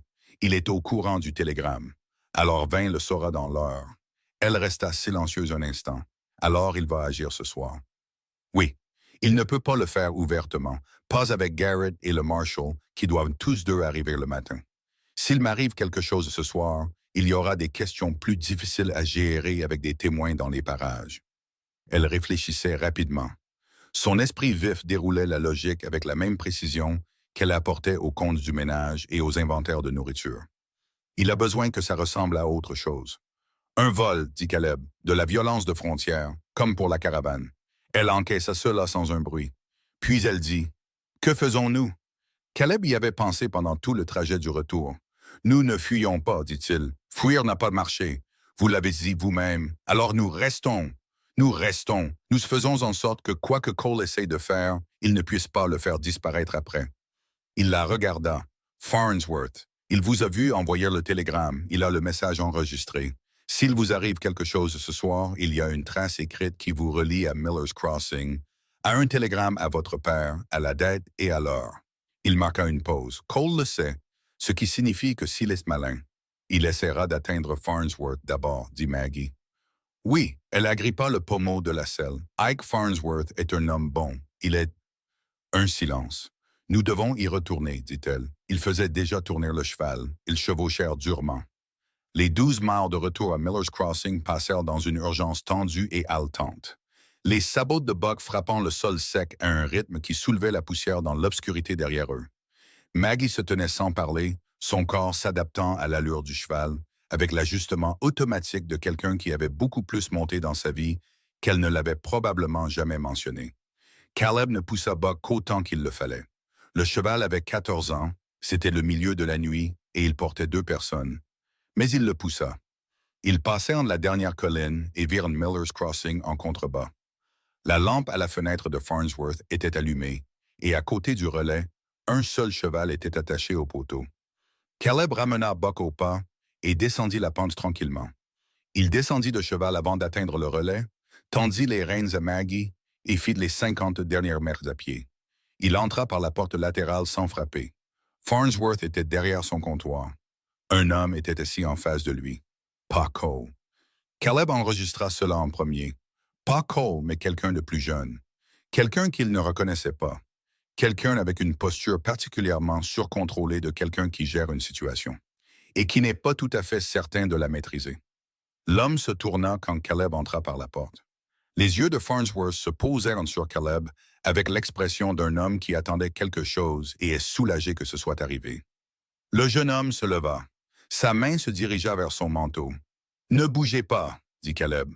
Il tenait le fusil avec la même certitude calme et non théâtrale qu'il l'avait tenu dans sa propre cour plus tôt. Pas pointé, juste présent, juste irréfutable. « Rasseyez-vous. » Le jeune homme se rassit. « Ike, » dit Caleb sans quitter des yeux l'homme de l'autre côté du comptoir. « Ça va? »« Ça va, » dit Farnsworth. Sa voix était stable, ce que Caleb respectait. Ce monsieur ait posé des questions sur un télégramme envoyé de ce bureau plus tôt ce soir. Ah oui, il a été très insistant. Je l'imagine. Caleb regarda l'homme attentivement, plus jeune qu'il ne l'avait pensé au premier abord. Milieu de la vingtaine, bien habillé, le genre de jeune homme qui avait été engagé pour faire une chose spécifique et à qui on n'avait pas dit quoi faire si cette chose spécifique rencontrait de la résistance. Qui vous envoie? Le jeune homme ne dit rien. Cole, dit Caleb. Ou Vane directement, lequel? Toujours rien. Mais le nom de Vane fit se contracter la mâchoire du jeune homme d'une fraction, et c'était une réponse suffisante. Voici ce qui va se passer, dit Caleb. Il se dirigea vers le comptoir et se tint à côté de Farnsworth. Vous allez rester assis sur cette chaise jusqu'au matin. Ike va rester assis derrière son comptoir, et personne ne touchera à ce télégramme ou à l'enregistrement de son envoi. Et le matin, quand le Marshal Rhee passera pour son arrêt habituel, nous aurons tous une conversation sur ce que l'employé d'Aldis Vane faisait dans un bureau de télégraphe à minuit. Et pourquoi? Le sang-froid du jeune homme se fissura juste sur les bords. Vous ne pouvez pas. Je peux, dit Caleb. Je le fais. Il regarda l'homme fixement. Vous n'êtes pas un mauvais homme. Je ne sais pas comment vous vous êtes retrouvé là-dedans, mais vous n'êtes pas Cole, ce qui signifie que vous avez encore des choix disponibles que lui n'a pas. Une pause. Restez sur la chaise. Soyez là le matin. C'est la seule chose qui empêchera que ça n'empire pour vous. Quelque chose bougea sur le visage du jeune homme. Le mouvement compliqué de quelqu'un qui recalcule, réévalue, mesure la distance entre ce qu'on lui a demandé de faire et ce qui est réellement possible, et constate qu'elle s'est réduite à néant. Il se rassit. Dehors, un bruit. La voix de Maggie, vive. Caleb. Il traversa la pièce jusqu'à la porte en 2 pas. Cole était dans la cour. Il était venu de l'est à pied, c'est pourquoi ils n'avaient pas entendu le cheval. Il se tenait à 20 pieds de l'endroit où Maggie était assise sur Buck, et il ne regardait pas Caleb sur le seuil. Il regardait Maggie avec l'attention plate et professionnelle d'un homme qui a un travail à finir. Mademoiselle Hale, dit Cole. Sa voix était conversationnelle. C'était le pire. Le son ordinaire, le calme total. Ça a duré plus longtemps que nécessaire. Maggie le regarda de haut depuis son cheval. Son visage était, et Caleb s'en souviendrait plus tard, il penserait à des moments étranges dans les mois qui suivraient, absolument calme. Pas figé, pas jouant le courage, juste vraiment, pleinement présent dans l'instant. De la manière dont certaines personnes le sont quand elles ont cessé d'avoir peur du pire et peuvent enfin voir clairement. Vraiment, dit-elle, Monsieur Vin regrette les complications. Il regrette la caravane. Cole dit cela de la manière dont un homme récite un script qu'il trouve indigne de lui. Il avait espéré que l'affaire pourrait être résolue sans autre... Il a tué 63 personnes, dit Maggie. La mâchoire de Cole bougea. Les hommes qu'il a engagés ont dépassé leur... Il a tué 63 personnes, dit Maggie à nouveau. Et cette fois, sa voix avait un tranchant qui coupait à travers le script de Cole, à travers le langage prudent et professionnel, jusqu'aux faits simples et irréductibles, y compris 5 enfants, y compris une femme nommée Madame Henderson, qui faisait des biscuits chaque matin parce qu'elle croyait qu'il fallait nourrir les gens qu'elle aimait. Sa voix ne trembla pas. Dites ce que vous êtes venu dire, Monsieur Cole, ou ne le dites pas, mais n'utilisez pas le mot regret avec moi. Cole la regarda un moment. Puis sa main se dirigea vers son manteau et Caleb sortit de l'embrasure de la porte. Cole l'entendit et se tourna rapidement, plus rapidement que Caleb ne l'avait prévu, et il avait sorti son arme et la levait avant que Caleb n'ait complètement franchi la porte. Et il y eut une seule seconde étirée où la nuit suspendit tout en parfait équilibre. La lumière de la lampe de la fenêtre, les étoiles au-dessus, l'odeur sèche de la prairie d'eau et de l'huile de fusil, Maggie toujours sur le cheval à 20 pieds de là, Cole avec un revolver qui se mettait en position. Caleb avec un fusil qui allait être une demi-seconde trop tard. Le coup de feu est venu de derrière Cole. Cole tomba sur le côté, son revolver tirant dans la terre, et ne se releva pas. Caleb resta complètement immobile. Farnsworth se tenait sur le seuil du relais de diligence avec un fusil de chasse qui produisait encore une fine volute de fumée du canon gauche. Son expression était celle d'un homme qui a fait quelque chose avec lequel il est en paix. « Ça fait 20 ans que je tiens un relais de diligence, dit Farnsworth de sa voix ordinaire, en posant soigneusement le fusil contre le cadre de la porte. Un homme essaie d'entrer dans mon commerce et d'intimider mes clients. C'est une chose. Un homme vient dans ma cour pour tuer une femme, c'en est une autre. Il regarda Cole au sol. Il vivra. C'était de la grenaille à 20 pieds. Il aura mal pendant un bon moment, cependant. Caleb laissa échapper une longue et lente respiration. Maggie était descendue de cheval. Elle se tenait à côté de Buck, une main sur l'encolure du cheval, et elle regardait Farnsworth avec une expression qui avait dépassé le sang-froid pour devenir quelque chose de direct et sans garde. « Merci, dit-elle. » Farnsworth haussa les épaules. « Le Marshal est attendu à 7 heures, dit-il. Je suppose qu'il voudra nous parler à tous. » Il regarda Cole, qui était conscient, respirait et faisait les bruits d'un homme qui avait rencontré 30 plombes de grenaille et était forcé de se réhabituer à l'expérience d'avoir un corps, y compris lui. Caleb se dirigea vers l'endroit où se tenait Maggie. Elle regardait ses mains, ce même geste qu'il avait vu plus tôt, vérifiant le tremblement, le gérant, le mettant de côté. Elle le sentait à côté d'elle et leva les yeux. « C'est fini, dit-il. »« Non, dit-elle, ce n'est pas fini. Cole est à terre, mais Vane est à Philadelphie et mon père n'a toujours pas dit ce qu'il allait faire. Et il y a un marshal qui arrive le matin avec un mandat à mon nom. » Et Maggie, elle s'arrêta. « Ce soir, dit-il, ce soir, c'est fini. » Elle le regarda longuement. Puis elle regarda le ciel, ces vastes et impartial ciel du Kansas, avec son nombre déraisonnable d'étoiles. Le même ciel qui avait surplombé 63 corps sur une piste d'été, une cabane saccagée et 12 miles de chevauchée nocturne. Tout aussi énorme et tout aussi indifférent à tout cela. Elle respira. « D'accord, dit-elle doucement. Ce soir. » Farnsworth fit du café à l'intérieur, à la manière simple de la frontière, assez fort pour y faire tenir une cuillère. Et ils s'assirent autour de son comptoir à la lumière de la lampe. Caleb, Maggie, Farnsworth et le jeune homme sur la chaise, qui avait été envoyé pour faire le travail de Vane et ne l'avait pas fait, et qui était maintenant assis très tranquillement avec l'expression de quelqu'un qui réexamine chaque décision qui l'a conduit à cette nuit particulière. Cole était dehors. Farnsworth l'avait attaché au rail du Porsche avec une minutie professionnelle et lui avait laissé une couverture, ce qui, selon Caleb, en disait long sur le caractère d'Ike Farnsworth. Ils attendirent le matin, et juste avant 4 heures du matin, quand le ciel était passé du noir au bleu-gris profond qui précède tout le reste, le fil du télégraphe cliqueta. Farnsworth prit le message entrant, le décoda et le posa sur le comptoir devant Maggie sans le lire. Elle le lut. Son visage changea. Pas la chose compliquée et fracturée d'avant, quelque chose de plus net. Quelque chose qui avait été tenu serré pendant très longtemps et qui commençait, prudemment et avec une grande précaution, à se relâcher. Elle posa le papier et le poussa vers Caleb. Margaret, stop. Aldous Vane relevé de tous arrangements. Stop. Fusion dissoute. Stop. Conseil juridique dépêché au Kansas. Stop. Garrett rappelé. Stop. Rentre à la maison quand tu le choisiras. Stop. Ton père, il le lut 2 fois. Rentre à la maison quand tu le choisiras. 4 mots entièrement différents des 4 mots du premier télégramme. 4 mots qui, de la part d'un homme comme Cornelius Hale, dans un message à une fille qui l'avait fui à travers la moitié d'un continent, éteignent ce qui se rapprochait le plus d'une excuse que l'homme parviendrait probablement jamais à formuler. Caleb leva les yeux. Maggie ne pleurait pas. Elle était le genre de femme qui ne pleurait pas, ou n'avait pas pleuré, ou avait appris quelque part en chemin que cette habitude coûtait trop cher dans un monde qui l'utilisait contre elle. Mais ses yeux brillaient à la lumière de la lampe, et elle regardait le télégramme avec une expression qui contenait quelque chose comme une libération. La libération particulière d'une chose qui a été préparée à un coup pendant si longtemps que l'absence soudaine de celui-ci ressemble presque à une chute. « Il vous a cru, » dit Caleb. « Il m'a cru. » Elle le dit doucement, comme pour tester si c'était réel. « Qu'allez-vous faire? » Elle resta silencieuse un long moment. La lumière de la lampe bougeait d'entre eux. Dehors, la prairie passait du noir au gris, l'arrivée lente et implacable d'un autre jour d'été au Kansas.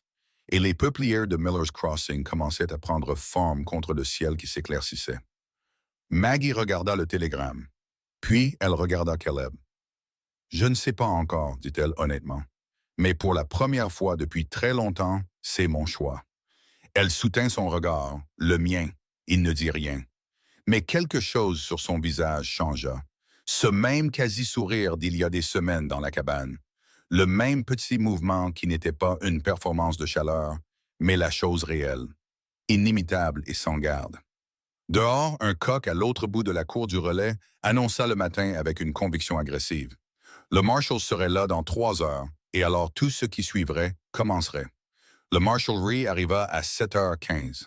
C'était un homme compact et calme d'environ 50 ans, avec le visage buriné de quelqu'un qui avait passé 3 décennies à régler les conséquences des décisions des autres et qui avait fait la paix avec ce travail.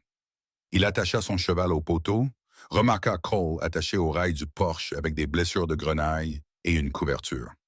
Remarqua Caleb Walker assis sur les marches avec un fusil sur les genoux et dit avec l'acceptation philosophique d'un homme qui a vu beaucoup de blessures avant le petit déjeuner. « Très bien, que quelqu'un commence par le début. » Ils restèrent à l'intérieur du relais de Farnsworth pendant 2 heures. Maggie parla le plus.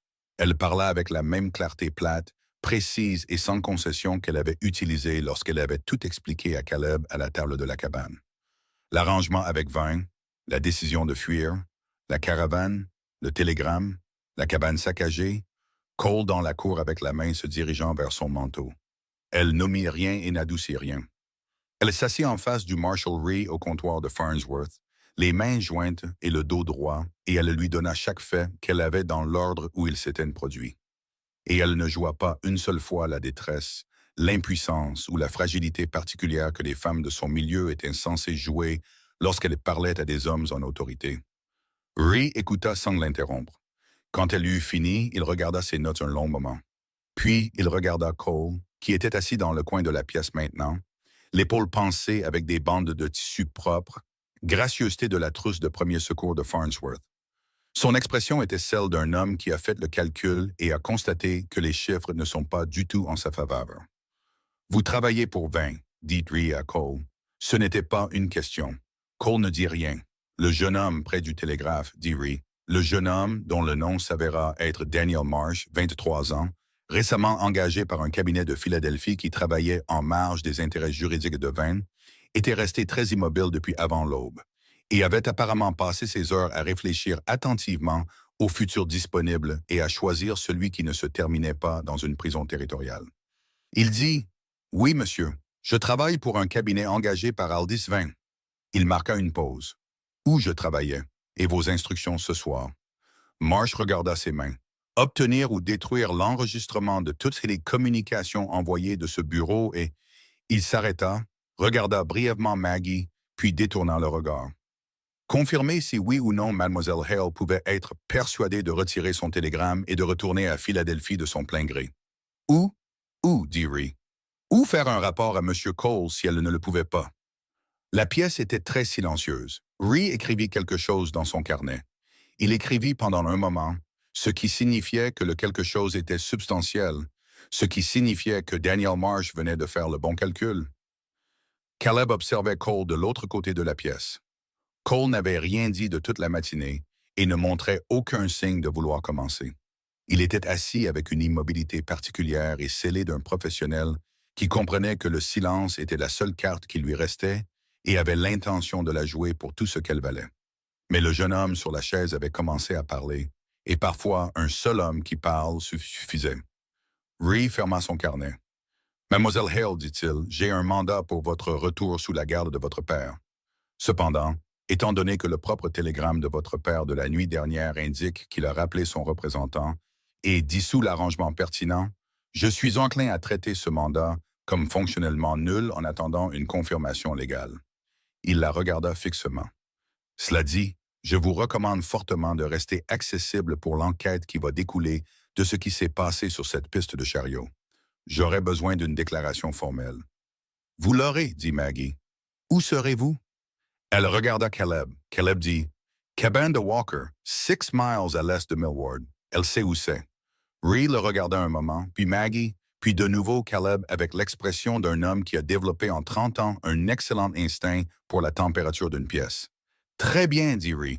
Ne quittez pas le territoire sans me le dire d'abord. »« Nous ne le ferons pas, dit Maggie. » Rhee se leva, prit son chapeau et alla s'occuper de Cole et de la paperasse qui l'accompagnait, ce qui allait prendre beaucoup plus de temps que la conversation. Ils sortirent dans la pleine lumière du matin. Caleb détacha Buck du poteau et resta un moment la main sur l'encolure du cheval. Maggie se tenait à côté de lui, et l'air entre eux avait la qualité particulière d'un lendemain. Quelque chose de grand était passé et avait laissé l'espace plus silencieux qu'auparavant. Avec une étrange légèreté qui vient quand une chose que vous portiez est enfin posée. « Vous devriez dormir, dit-il. »« Je devrais, acquiesça-t-elle sans bouger. » Une pause. Caleb. Elle se tourna pour lui faire face. « Quand l'enquête sera terminée, quand Vane sera traité et que les affaires juridiques seront réglées et que les avocats de mon père auront fini de faire ce qu'ils vont faire. » Elle soutint son regard. « Je dois retourner à Philadelphie. » Il savait que ça allait arriver. Il le savait depuis le 2e télégramme, peut-être avant. Il garda son visage impassible. « Je sais, dit-il, mon père a 70 ans. Il a fait des choix qui ont failli me tuer, et je ne vais pas faire semblant du contraire. Mais c'est aussi la seule famille que j'ai, et il m'a cru quand c'était important, et il m'a choisi plutôt que la fusion. » Elle s'arrêta. « Je ne peux pas ne pas y aller. »« Je sais, il dit à nouveau, vous devriez y aller. » Elle le regarda un moment. « C'est tout, vous devriez y aller. Qu'est-ce que vous voudriez que je dise d'autre? » Je ne sais pas. Quelque chose traversa son expression, une frustration envers elle-même, envers la situation, envers le fait qu'après tout, la chose qu'elle avait le plus de mal à gérer était cet homme calme et son visage impassible et sans hâte. Quelque chose. Il la considéra un moment. « Vous savez où est la cabane, dit-il finalement. Vous l'avez dit vous-même. Vous savez où elle est. » Elle le fixa. Il mit son chapeau, prit les rênes de Buck et commença à marcher vers les chevaux. Après un temps, elle le suivit. Le trajet de retour à la cabane était différent de tous les trajets qu'ils avaient faits ensemble. L'urgence avait disparu. Pas d'obscurité, pas de lanterne sur les crêtes, pas de collé quelque part derrière eux fermant un calendrier. Juste la prairie matinale s'ouvrant autour d'eux, la chaleur déjà en train de monter, même si tôt, l'herbe dorée et statique dans l'air calme. Ils ne parleront pas beaucoup, mais à environ 1 mile de la cabane, Maggie dit, « Je ne vous ai pas remercié correctement. Vous n'avez pas besoin de le faire. » Si, en fait. Elle ajusta son équilibre derrière lui sur le cheval. « Vous ne me connaissiez pas. Vous n'aviez aucune raison de faire tout ça. Vous aviez une vie tranquille et achevée, et je suis arrivé dedans comme quelque chose qui est tombé du ciel et a réarrangé tous les meubles. » Il ne dit rien. « J'ai besoin de le dire, Caleb. J'ai besoin que vous me laissiez le dire. » Une pause. « Vous m'avez sauvé la vie 2 fois. Une fois dans un champ et une fois de toutes les autres manières. Et vous ne m'avez jamais, pas une seule fois, fait sentir que ma taille, mon histoire, mes opinions ou mes complications étaient un fardeau que vous tolériez. » Sa voix était devenue plus calme. « Vous n'avez aucune idée de ce que cela vaut pour une femme comme moi qui a passé toute sa vie à s'entendre dire de 100 manières différentes qu'elle est trop et pas assez à la fois. » Elle s'arrêta, se reprit. « Cela vaut plus que je ne sais comment le dire. » Caleb resta silencieux un long moment. Buck les promena sur la dernière étendue de terrain découvert vers les peupliers. « Vous n'êtes pas trop, dit Caleb. Vous êtes exactement la bonne quantité. Les gens qui vous ont dit le contraire avaient tort. » Elle ne dit rien. Il le sentit, cependant. La petite expiration unique contre son dos. Le genre qui s'échappe quand quelque chose qui a été tenu très serré est relâché. Juste cette fois-là. Juste autant. Ils en restèrent là. La cabane avait été en grande partie remise en ordre au moment où ils eurent fini avec les nécessités de base des animaux et du poêle. Maggie redressa la table, raccrocha le rideau et remit les caisses de rangement dans l'organisation qu'elle leur avait imposée des semaines auparavant, travaillant de la manière concentrée et efficace dont elle travaillait à tout. Caleb remit en place la planche de plancher lâche et s'assit à la table. « Dormez, dit-il. » Dans un instant. Elle mit la dernière caisse en place et se retourna. « Il y a quelque chose que je veux faire d'abord. » Il la regarda aller à l'étagère au-dessus de la cheminée où elle avait gardé les quelques objets personnels qu'elle avait. Le ruban réparé qu'elle avait récupéré quelque part. Le petit peigne en écaille de tortue qui était dans la poche de son manteau quand il l'avait trouvé. Et une autre chose qu'il avait remarquée des semaines auparavant et sur laquelle il n'avait jamais posé de questions. Une bague en or lourde à vue d'œil, avec une monture gravée qui n'était pas la bague d'une femme qui la portait par choix. Elle la prit. Elle la tint dans sa paume et la regarda un long moment. « Mon père me l'a donnée quand l'arrangement avec Vane a été formalisé, dit-elle. Il a dit que c'était un cadeau, un geste de bonne foi de la part de Vane. » Elle la retourna entre ses doigts. « Je l'ai prise parce que refuser aurait nécessité une explication que je n'étais pas encore prête à donner. Je planifiais encore. Je l'ai portée pendant 3 semaines et j'avais l'impression que c'était une serrure. » Elle regarda Caleb. « J'ai failli la laisser à Philadelphie quand j'ai fui. J'aurais dû. Mais je l'ai prise parce que je pensais... » Elle s'arrêta. « Je pensais qu'un jour j'aurais peut-être besoin de la vendre. » L'or. Une pause. Je n'ai jamais pu m'y résoudre.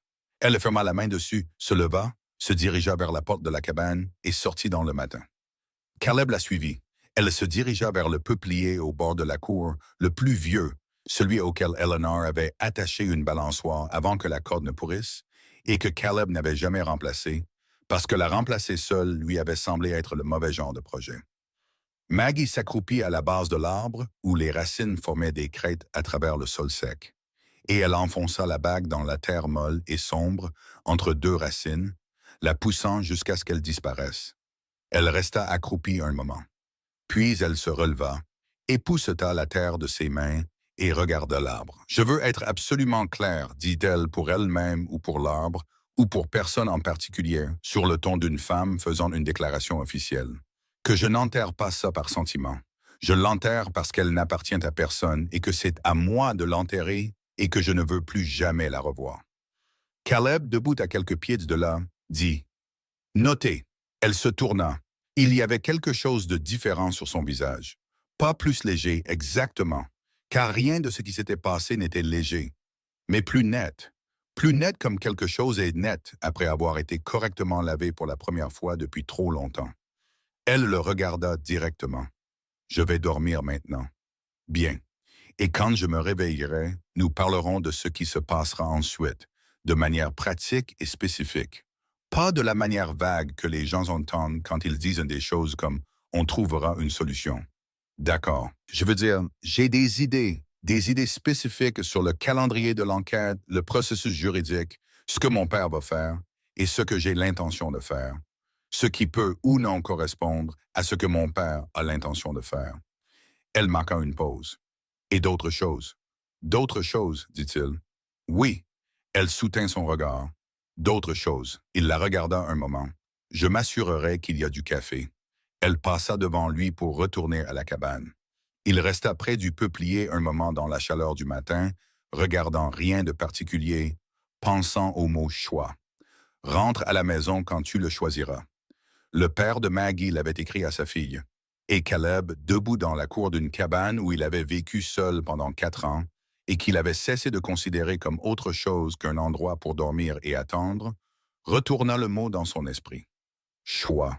Il s'était dit, à la mort d'Eleanor, qu'il en avait fini avec les choses qui nécessitaient de choisir, que choisir n'était qu'un autre nom pour vouloir, et que vouloir n'était qu'un autre nom pour la vulnérabilité particulière d'espérer qu'une chose puisse rester. Il avait été minutieux à ce sujet. Il avait été méthodique comme le père de Maggie était méthodique pour les choses qu'il avait décidées. Et il avait continué pendant 4 ans à ne faire aucun choix qui comptait, à ne s'attacher à rien, à ne rien perdre, à ne rien ressentir de notable.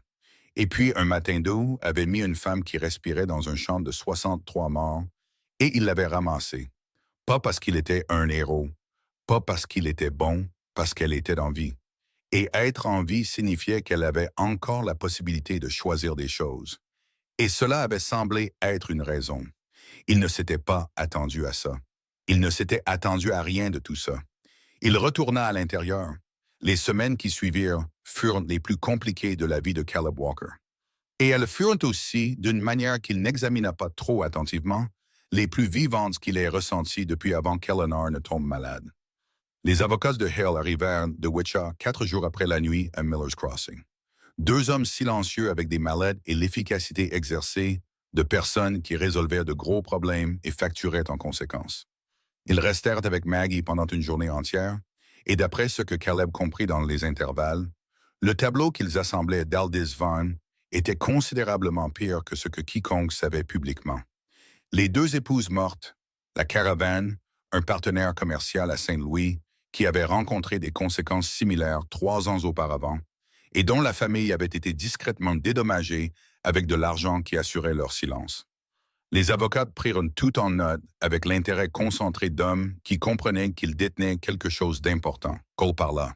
Cela surprit Caleb. Il n'avait pas pris Cole pour un bavard, mais Cole, il s'avéra, était un professionnel qui avait été payé un montant spécifique pour un travail spécifique. Et quand le travail tourna mal et que l'homme qui l'avait engagé ne montra aucune intention de fournir un soutien juridique ou une compensation supplémentaire, le calcul changea. Cole parla aux avocats, puis à un marshal fédéral qui vint de Wichita, puis à un représentant du bureau du procureur général. Il parla avec la minutie complète et méthodique d'un homme qui dépensait chaque atout qui lui restait. Aldis Vaughn fut arrêté à Philadelphie un mardi matin de début septembre. Maggie l'apprit par le télégraphe au relais de Farnsworth. Elle revint à la cabane, se tint sur le seuil et dit « Il est arrêté », d'une voix calme et plate qui contenait environ 4 émotions différentes qu'elle choisissait de ne pas analyser en public. Caleb leva les yeux du harnais qu'il réparait. « Bien, dit-il. » Elle resta sur le seuil un autre moment. « La famille Henderson, dit-elle, la fille de Madame Henderson. Elle n'était pas dans la caravane. Elle devait les rejoindre au Colorado. Il y a une fille. » Elle marqua une pause. « Les avocats l'ont trouvée. Elle a 16 ans. Elle n'a personne. » Caleb posa le harnais. « Comment s'appelle-t-elle » demanda-t-il. Maggie le regarda. « Clara. » Un silence. « Eh bien, elle fait des biscuits, dit Maggie, et sa voix s'étrangla. Juste brièvement, juste assez. Apparemment, Madame Henderson lui a appris. La fille fait des biscuits chaque matin parce que sa mère lui a dit « Une famille qui déjeune ensemble peut tout surmonter. » Il la regarda longuement. « Écrivez-lui, dit-il. » Maggie serra les lèvres. « Écrivez-lui, dit-il à nouveau doucement. Elle devrait savoir que quelqu'un pense à elle. » Elle le regarda, ce regard direct et scrutateur qui l'avait évalué 100 fois maintenant et le faisait encore, mesurant encore, prenant encore tout le poids de ce qu'elle voyait. « Vous êtes un homme bon, Caleb Walker, dit-elle doucement. Je suis un homme qui n'a rien eu à faire pendant 4 ans, dit-il. Je rattrape le temps perdu. Elle rit, le vrai rire cette fois. Pas le court et surpris des premières semaines, mais celui plus plein qu'il entendait plus souvent ces derniers temps. Celui qui changeait complètement son visage et donnait à la cabane une atmosphère différente. Elle alla à la table, s'assit et commença à écrire. Il reprit le harnais et se remit à le réparer. La lettre de Cornelius Hale arriva la 3e semaine de septembre. Pas un télégramme, une vraie lettre, manuscrite, formelle et longue. Maggie la lut à la table pendant que Caleb travaillait dehors, puis vint le trouver à la grange. « Il veut que je rentre à la maison, dit-elle. Je sais, il dit qu'il comprend si j'ai besoin de temps. Il dit que la maison est... » Elle marqua une pause, regardant la lettre dans sa main. Il dit que la maison est trop silencieuse. Elle la plia lentement. C'est ce qui se rapproche le plus pour mon père de me dire que je lui manque. Vous y allez? Elle le regarda. Je vous ai dit que je devais y aller, dit-elle. Vous m'avez dit que vous deviez y retourner. Je vous demande si vous y allez maintenant. Elle tenait la lettre à son côté et le regarda un long moment de la manière dont elle avait de regarder les choses complètement, sans faux semblant social, voyant ce qui était là plutôt que ce qui était confortable. « Que diriez-vous, demanda-t-elle, si je vous disais que je pensais ne pas y retourner de façon permanente? Si je vous disais que je pensais aller à Philadelphie pour voir mon père et régler les affaires juridiques, puis revenir? » Il la regarda. « Revenir ici, dit-il. Oui, dans cette cabane. Oui, pourquoi exactement? » Elle soutint son regard sans vaciller. Et c'était là, cette chose qu'il avait vue grandir en elle depuis le matin où elle s'était tenue devant le poêle et avait dit « Je n'accepte pas facilement la charité. » À travers chaque conversation du soir, chaque silence partagé et chaque moment où elle l'avait regardé avec ses yeux sombres et directs et avait pris sa pleine mesure.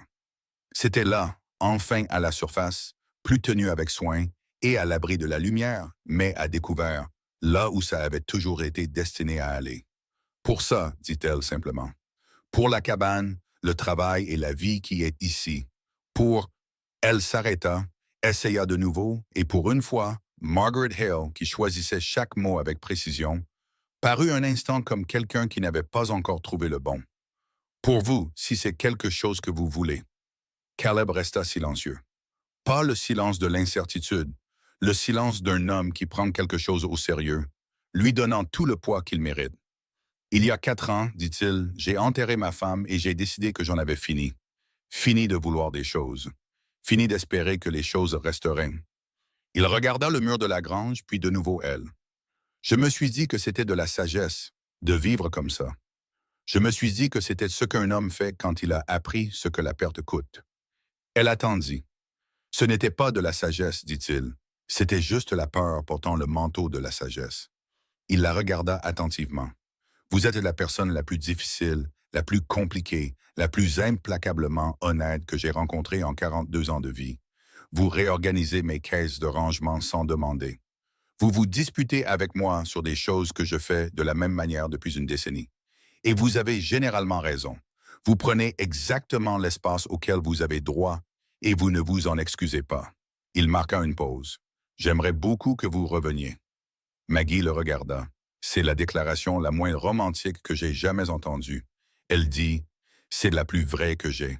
Elle resta là un moment, tenant cette lettre à son côté dans l'air chaud de septembre, et quelque chose sur son visage fit ce qu'il faisait lentement depuis des semaines. S'ouvrit complètement. De la manière dont quelque chose s'ouvre quand il fait enfin assez chaud et assez sûr, et qu'il n'a tout simplement plus de raison de rester fermé. « D'accord, dit-elle. Alors je reviendrai. » Il hocha la tête, se retourna vers la grange. Après un temps, elle dit « Caleb ». Il se tourna. Elle se dirigea vers lui et, sans cérémonie ni hésitation, passa ses bras autour de lui. Pas un geste fragile, pas un geste hésitant, mais l'étreinte pleine et délibérée d'une grande femme qui a décidé de faire quelque chose et le fait complètement. Son front contre sa mâchoire, ses bras solides autour de lui. Il passa ses bras autour d'elle. Ils restèrent ainsi un moment dans le silence de septembre, la grange dans leur dos, les peupliers commençant à peine à prendre sur les bords la couleur qui signifiait que l'été se terminait. Elle se recula. « Je serai partie 2 semaines, dit-elle. 3 au maximum, je serai là. Je sais que vous le serez. » Elle ajusta son manteau. J'aimerais prendre Buck, si ça ne vous dérange pas, jusqu'à Witcher au moins, où je peux prendre la diligence. Il détestera chaque minute. Il survivra. Elle se dirigea vers la cabane. Et Caleb. Quand je reviendrai, je veux écrire à Clara Henderson correctement. Je veux lui parler de sa mère, du genre de femme qu'elle était. Elle marqua une pause. Je pense qu'elle mérite que quelqu'un le lui dise. Il regarda son dos tandis qu'elle marchait. Oui, dit-il, elle le mérite. Maggie entra. Il resta dans la cour un moment, dans le matin de septembre, plus silencieux qu'auparavant, et il pensa au choix, à ce qu'il coûte et à ce qu'il rend. Au courage particulier qu'il faut pour vouloir quelque chose à nouveau après avoir appris ce que vouloir coûte. À une femme qui avait fui tout ce qu'elle connaissait et avait atterri dans un champ où elle n'était jamais censée survivre, et qui s'était relevée et continuait de se relever de la manière dont certaines personnes le font simplement. Non pas parce que la vie est gentille, mais parce qu'elles sont bâties pour ça, façonnées pour l'endurance et l'honnêteté, et le genre d'amour qui ne vous demande pas d'être plus petit. Il pensa à la bague sous le peuplier, à 63 tombes qui auraient maintenant des pierres tombales appropriées, parce que la loi avançait, que la vérité était sortie, et que les gens qui les avaient réduits à des complications gênantes devaient en rendre compte. À une femme nommée Madame Henderson, qui avait fait des biscuits chaque matin parce qu'elle croyait qu'il fallait nourrir les gens qu'elle aimait. Il pensa aussi à Eleanor. Il se permit de penser à elle pleinement, comme il ne l'avait pas fait depuis longtemps, et ça fit mal de la manière familière.